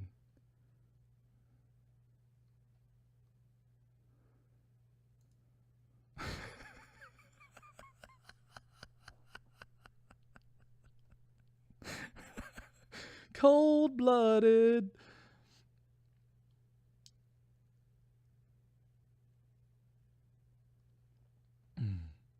That was one of the funniest analogies I've heard in a long time. I appreciate the in-depthness. Oh man. It really is. It's truly one of my favorite things about programmers. And it's something, I think it's something to do with, I think it's partly intelligence, and I think the other part is just a dry humor or a kind of a witty approach to things. But man, I love that pretty much every programmer has an opinion on something that is almost always hilarious to listen to. I don't know what it is. There's just some sort of like displacement about a programmer that they just have some hilarious view on some piece of technology, and I love hearing crap like that. It's just mind-blowingly funny to me.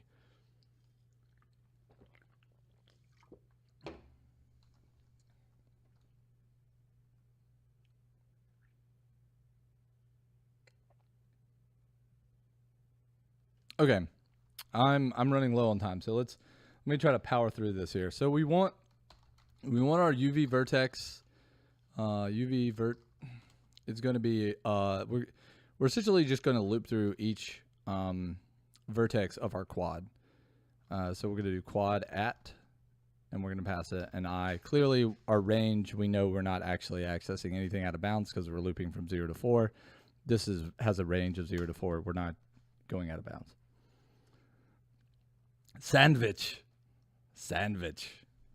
I love sandwich.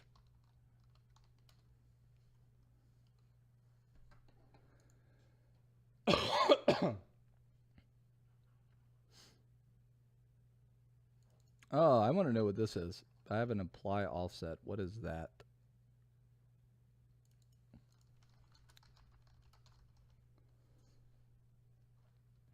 I'm going to copy and paste some code here to save us some time.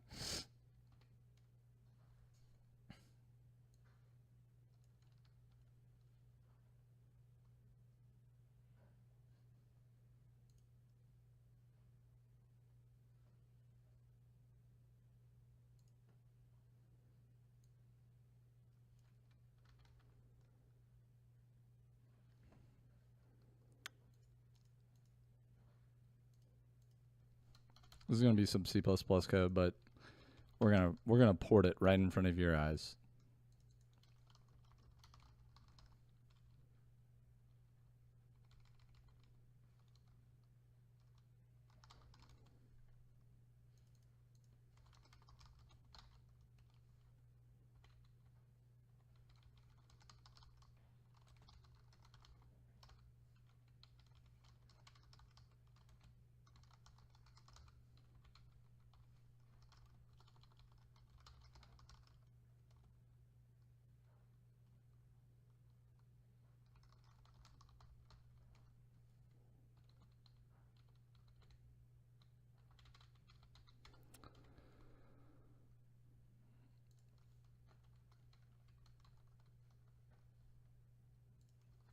I love the T cast. That's so hilarious to me.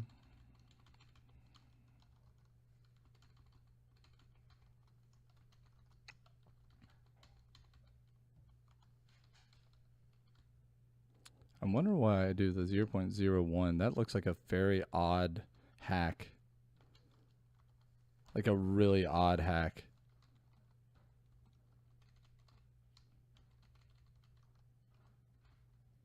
I don't think that's going to have any sort of bearing on what we're doing, but I really am thinking about removing that. Let me remove this. Actually, what I'm going to do is I'm going to call it hack. No, let's call it maybe overlap.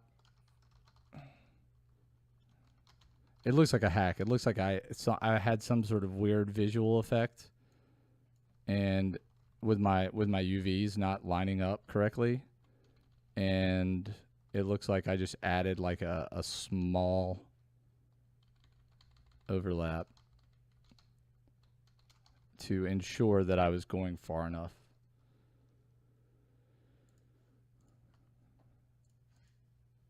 So let's have this, because I think this is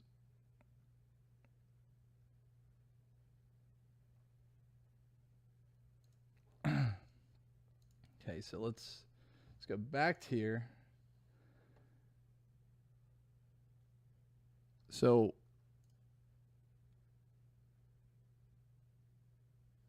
let's do this. Let's have a vector 3, and we'll vector 3, and we'll do vert position is going to be equal to our UV vert dot vertex plus, and we're going to offset it by the position.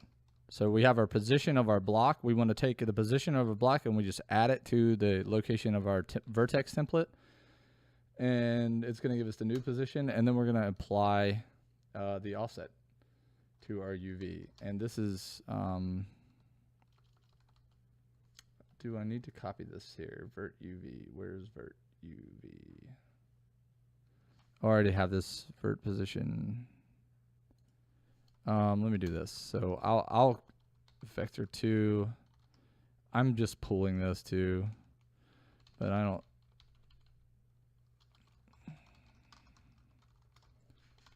Just make that, and then we'll just apply.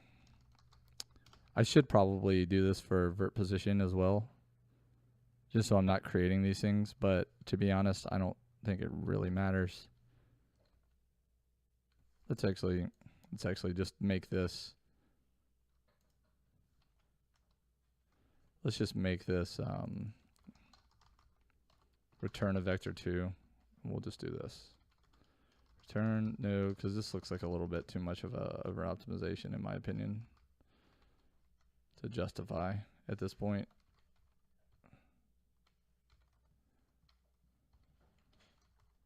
So we'll just return a new vector 2. This can go away. We can make this a 3 parameter function. Okay. So we will apply, we'll do vector 2 vert UV equals apply offset, and then we shall pass in, I think, UV, and then UV vert UV, and then the UV offset, which is, I think, just we're passing in. Yes, we are. UV offset. Okay. So this is basically this is our templated vertex, and maybe we shouldn't. Let's call this base vertex. Well, let's call it quad vert. I like that, quad vert. And then we basically take our position and our UV data here, and we apply an offset to it. And this is going to get us like our actual vertex UV.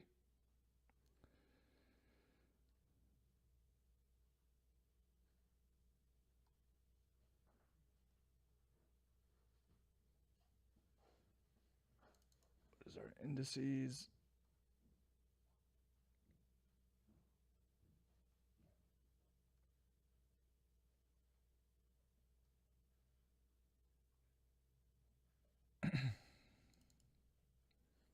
I wonder what that does.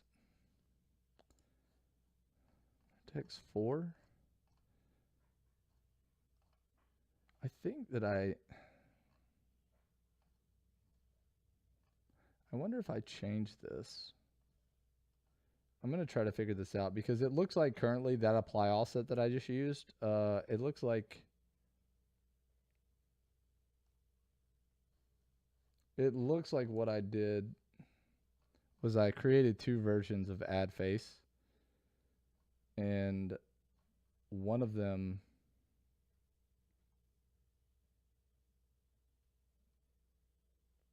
I wonder which one I actually use though. 1 second. Because I want to do this the right way.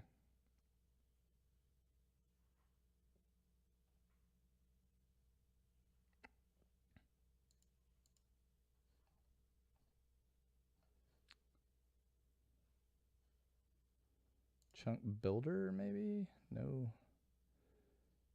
Assembler?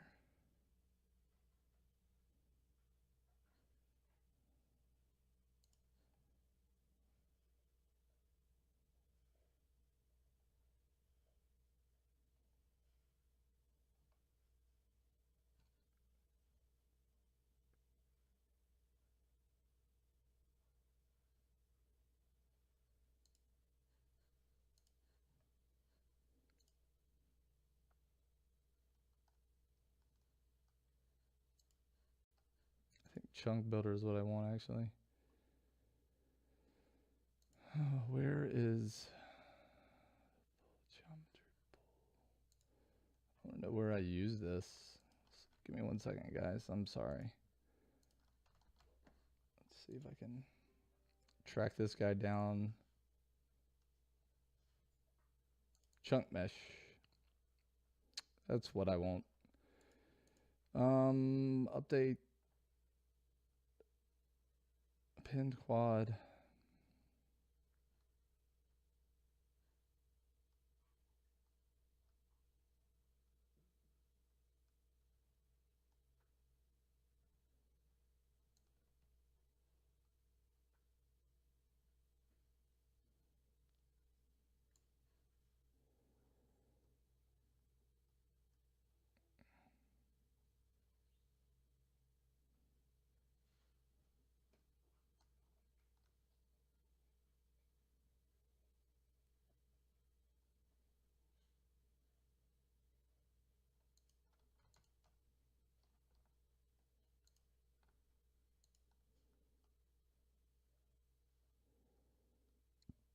Okay, sorry.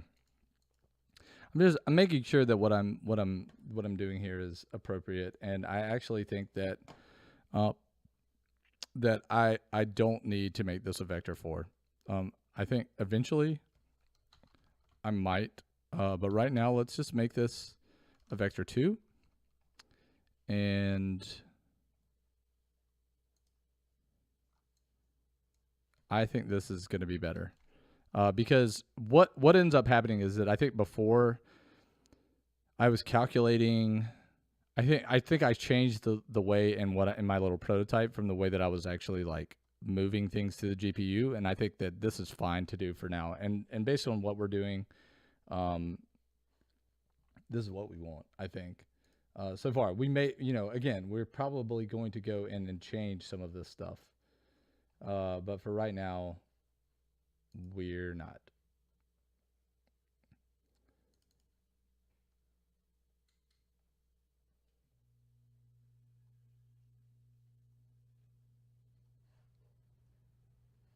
Okay, so we apply this. We have our position. We have our UV offset. We have our normal.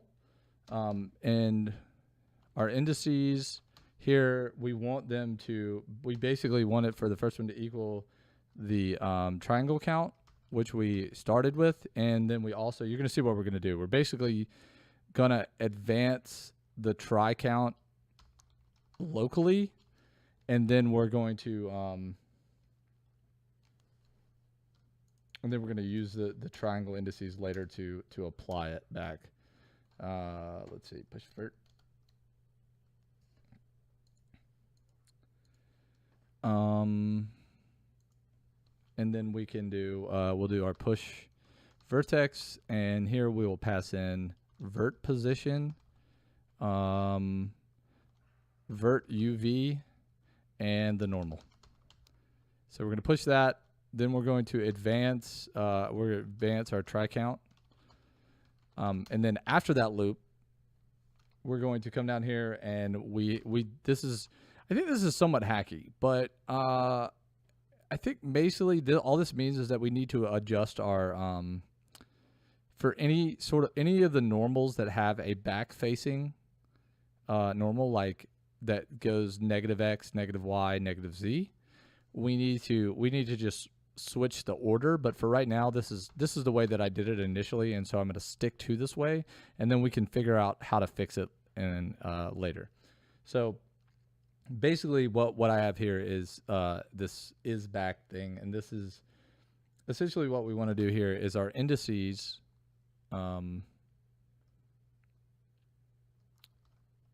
Let's see, how do we do this? Our triangles. This is kind of the difficult part. We want to push our triangles.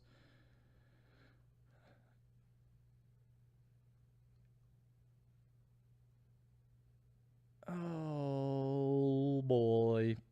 What is M triangles here? Is this just a buffer? Because if it is, then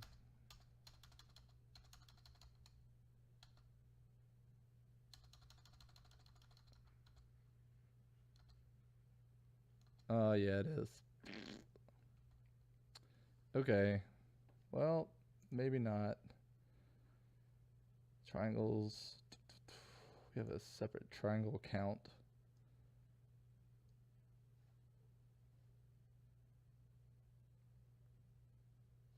We may not need to do it like this.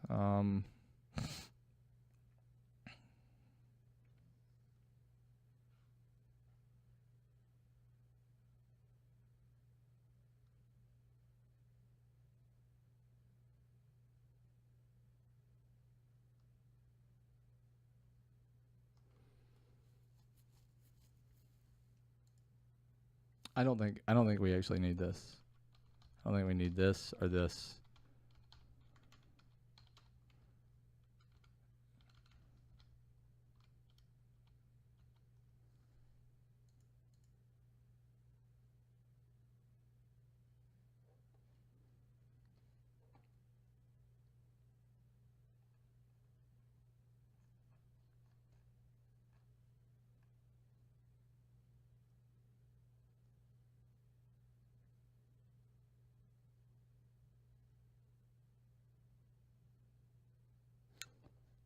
Oh.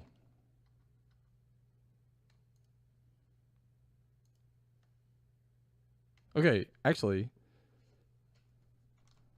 yes, we will use this. Okay, so here we're going to do this. Triangle index plus plus, because we want it to advance after, and then we're going to set this equals to indices 2.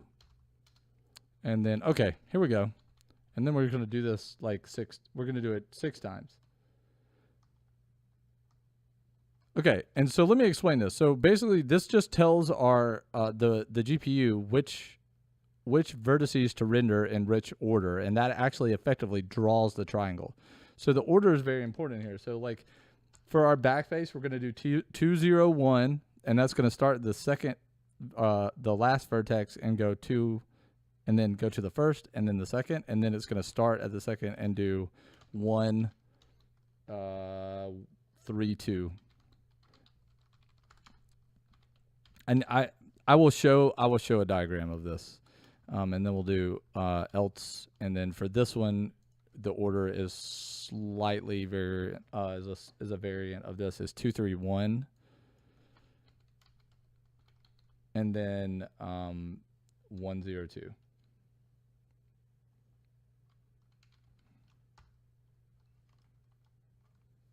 I think 1 3 2. I got this right. Okay, yes, I did.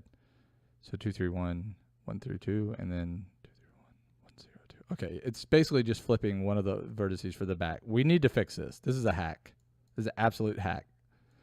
This shouldn't have to be what we do.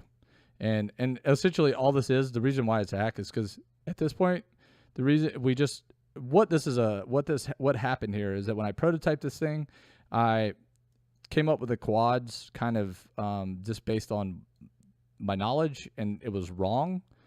And then I figured out that it was just the back faces. It was the stuff with the negative normal that was wrong.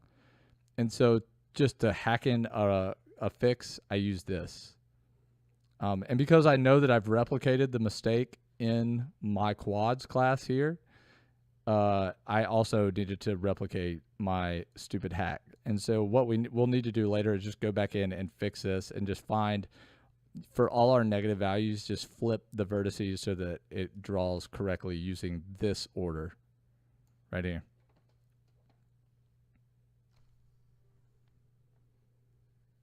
The mantis. Totally don't mean to be doing the mantis.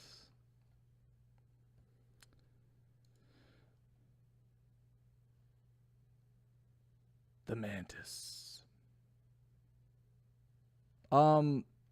So at this point, I think we can do something like, let's just add this. Let's do public. We'll do create. We'll actually have it return a VAO, and we'll do create.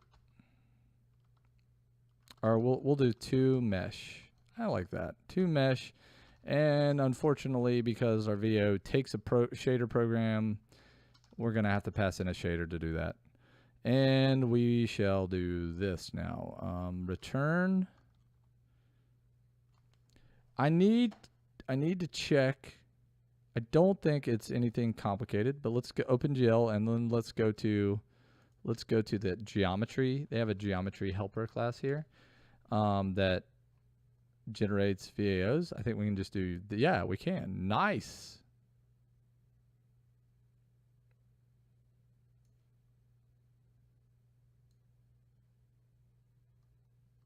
Okay. That's important. So let's do this here. So the way that we're going to do this, we're going to return a new VAO. We're going to pass it the shader program. We're going to pass it a new VBO of vector 3. And that's going to have our vertex data. Now, here's the kicker, actually. Oh, man, I really don't want to start having to copy. I'm gonna guess that this is gonna look at the length. It does.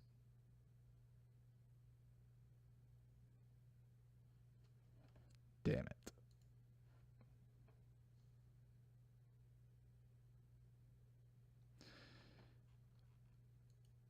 Okay. Well,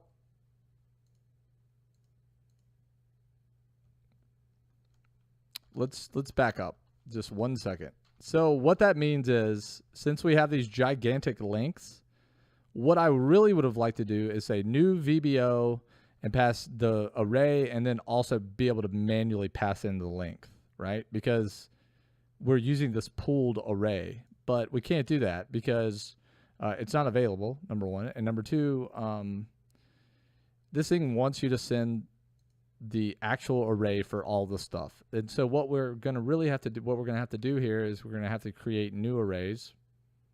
And this just seems like it's going to, I mean, array copy is fast in general, but this just seems like it could be quite expensive. So what we actually need here is a vector3 array, a new one. Yeah, this stinks.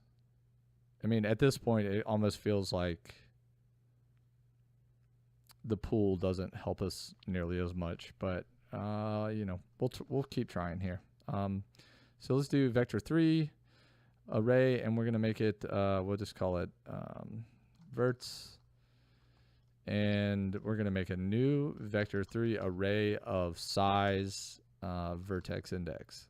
So after we've added all our things, that vertex index is going to represent the total number of vertices that we've added. And so vector2 UVs is going to be new vector2 array, and it's going to be the same thing, vertex index. And then vector3 normals equals new vector3, and then vertex index for this too. So we're going to create 3 new arrays, and then we need to do a 4th one, int array, triangles, and we're going to do int array, and this is going to be triangle index. And then we get to use a array copy, and we're going to do the source array is going to be our vertices. This is going to be our outside the pooled vertices, and the destination array is going to be verts, and the length is going to be vertex index, just like that. So this is actually going to copy everything from our pooled array to the verts array up to vertex index. And this array copy is probably the closest thing to native speed that you'll get in managed language, or in at least C#. It's going to be the closest thing to native C++ like mem copy. And then here we are UVs, vertex index. Copy all those. Array.copy, and then normals. Into normals, and then vertex index, and then array.copy, triangles, oops, hey, triangles, right? Yep, triangles, and then triangle index for this one, since it has a different. So this is not what I wanted to really do, but it's what the API has given me. We'll see how slow it is. So now when I create my VBO, I want to do verts.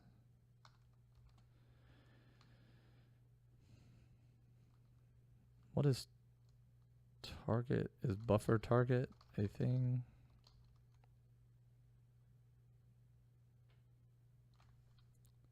It's just an array buffer. Okay. I don't think we need to pass anything else. Oh,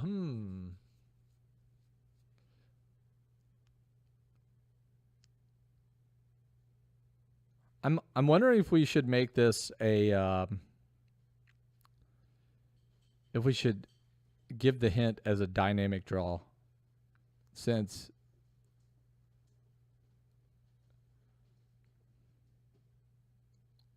basically we eventually will be able to modify. Let's table that thought for now. We'll just make this static draw for now. New VBO vector2. Oops, vector2. And this is going to be our UVs. And then new VBO vector3 is going to be our normals. Let me make sure. Actually, it wants normals first. Normals, and then UVs.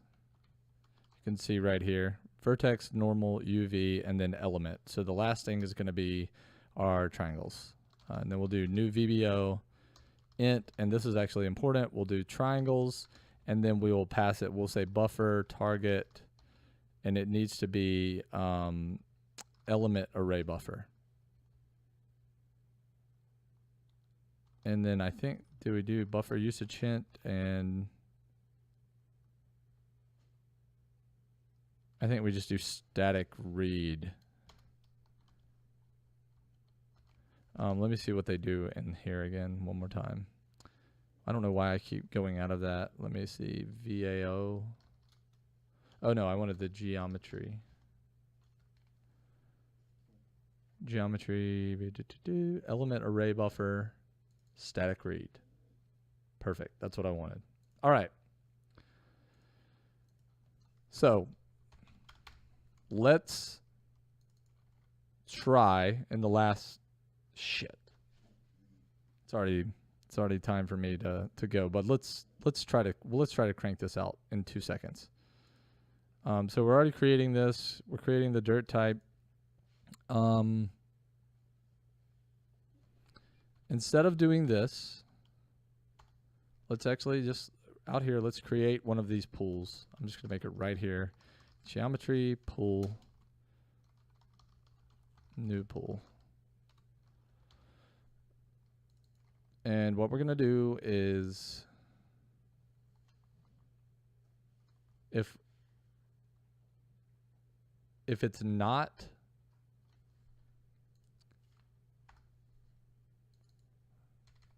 renderable, we're just going to create that. This doesn't need to be a length. This just needs to be a, we're going to return this later. Our pool, and basically I think for each quad here, we're just going to do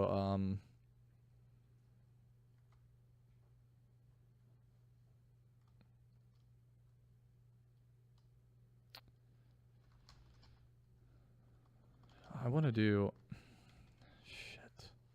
Hang on a sec.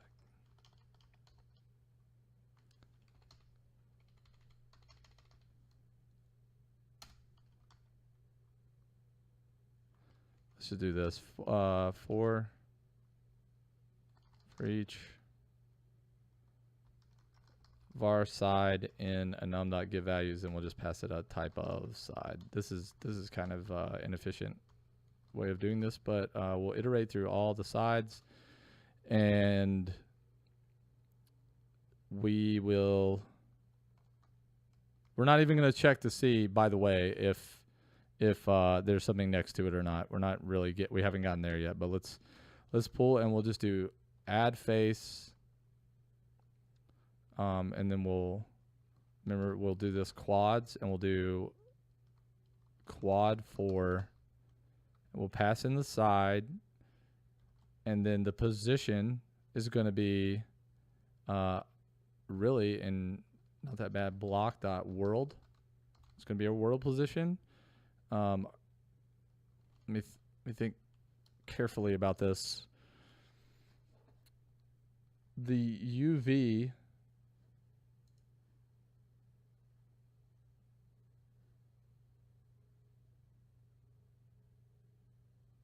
our block type.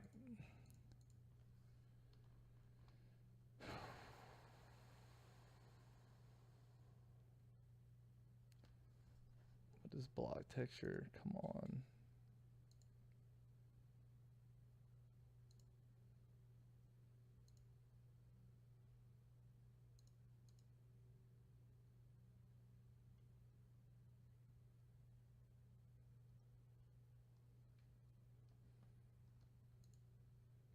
This is going to make me mad because I need to think about this. This is, what did we say our cell size was? There's got to be somewhere where we calculated this. I know we did. Here it is. This is it. This is going to be so inefficient, but let's the cell size is here. Let's do 3 and then 0. Let's try this. Wait, what? I think we have to cast this as a. This is so gross. This is so gross.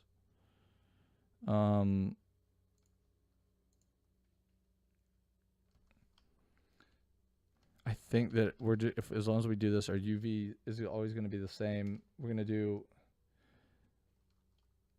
3 times cell. So our float X UV is going to be UV cell times 3.0.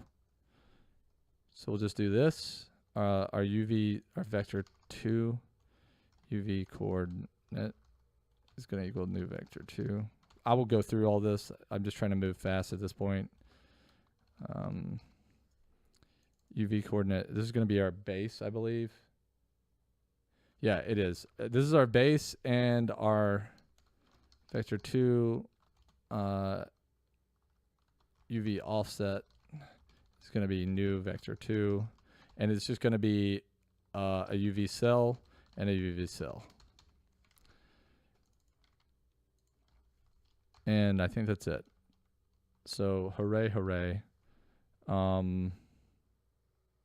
This is basically going to add everything to our pool, and this is going to be 2 mesh. So this is what we're going to return.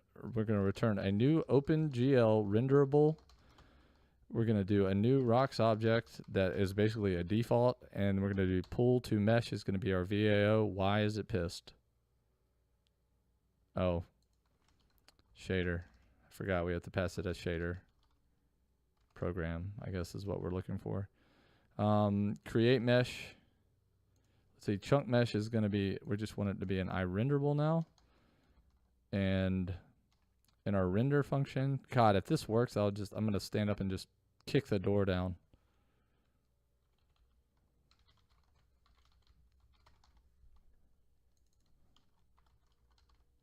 It's probably not, but that's okay.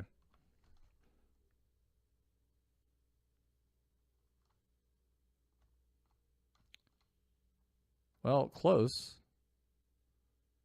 The tops look right. That looks absolutely fucked. We need to not do a color, in fact. Oops.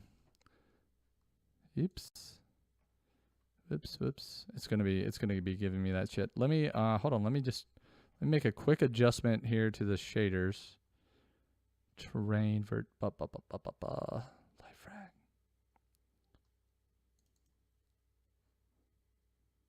I think it's gonna automatically pass all this stuff through anyway. Light vert. Yeah, in UV, in normal, in position, we pass all of that stuff through. Our light fragment shader, what do we do? I think we need to remove this in favor of this, the texture. And then all I need to do in our main is I need to make sure that we're uploading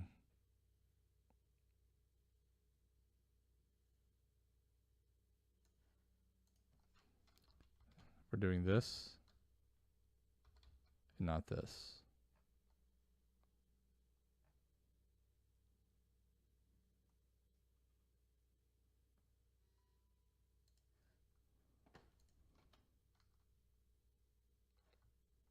Oh, yes.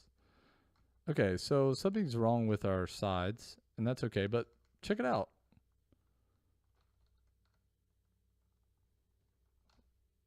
Check it out. We got stuff.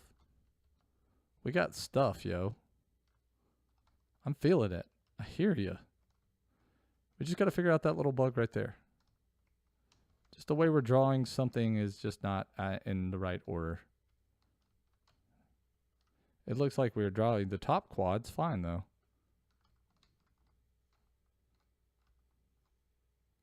It's just a little ordering issue. And we'll figure this out. It's not a big deal, but we get, we got the top, and my guess is that we should have the bottom as well. Nope, we fucked everything up. We only have the top. Okay, so I'm gonna cut it off here for today. I think we have something that is starting to look correct.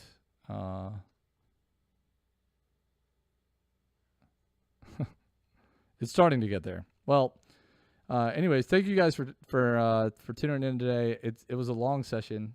It wasn't supposed to be a long session, but it was. But anyway, I appreciate everything. Appreciate the input and the participation. It's awesome.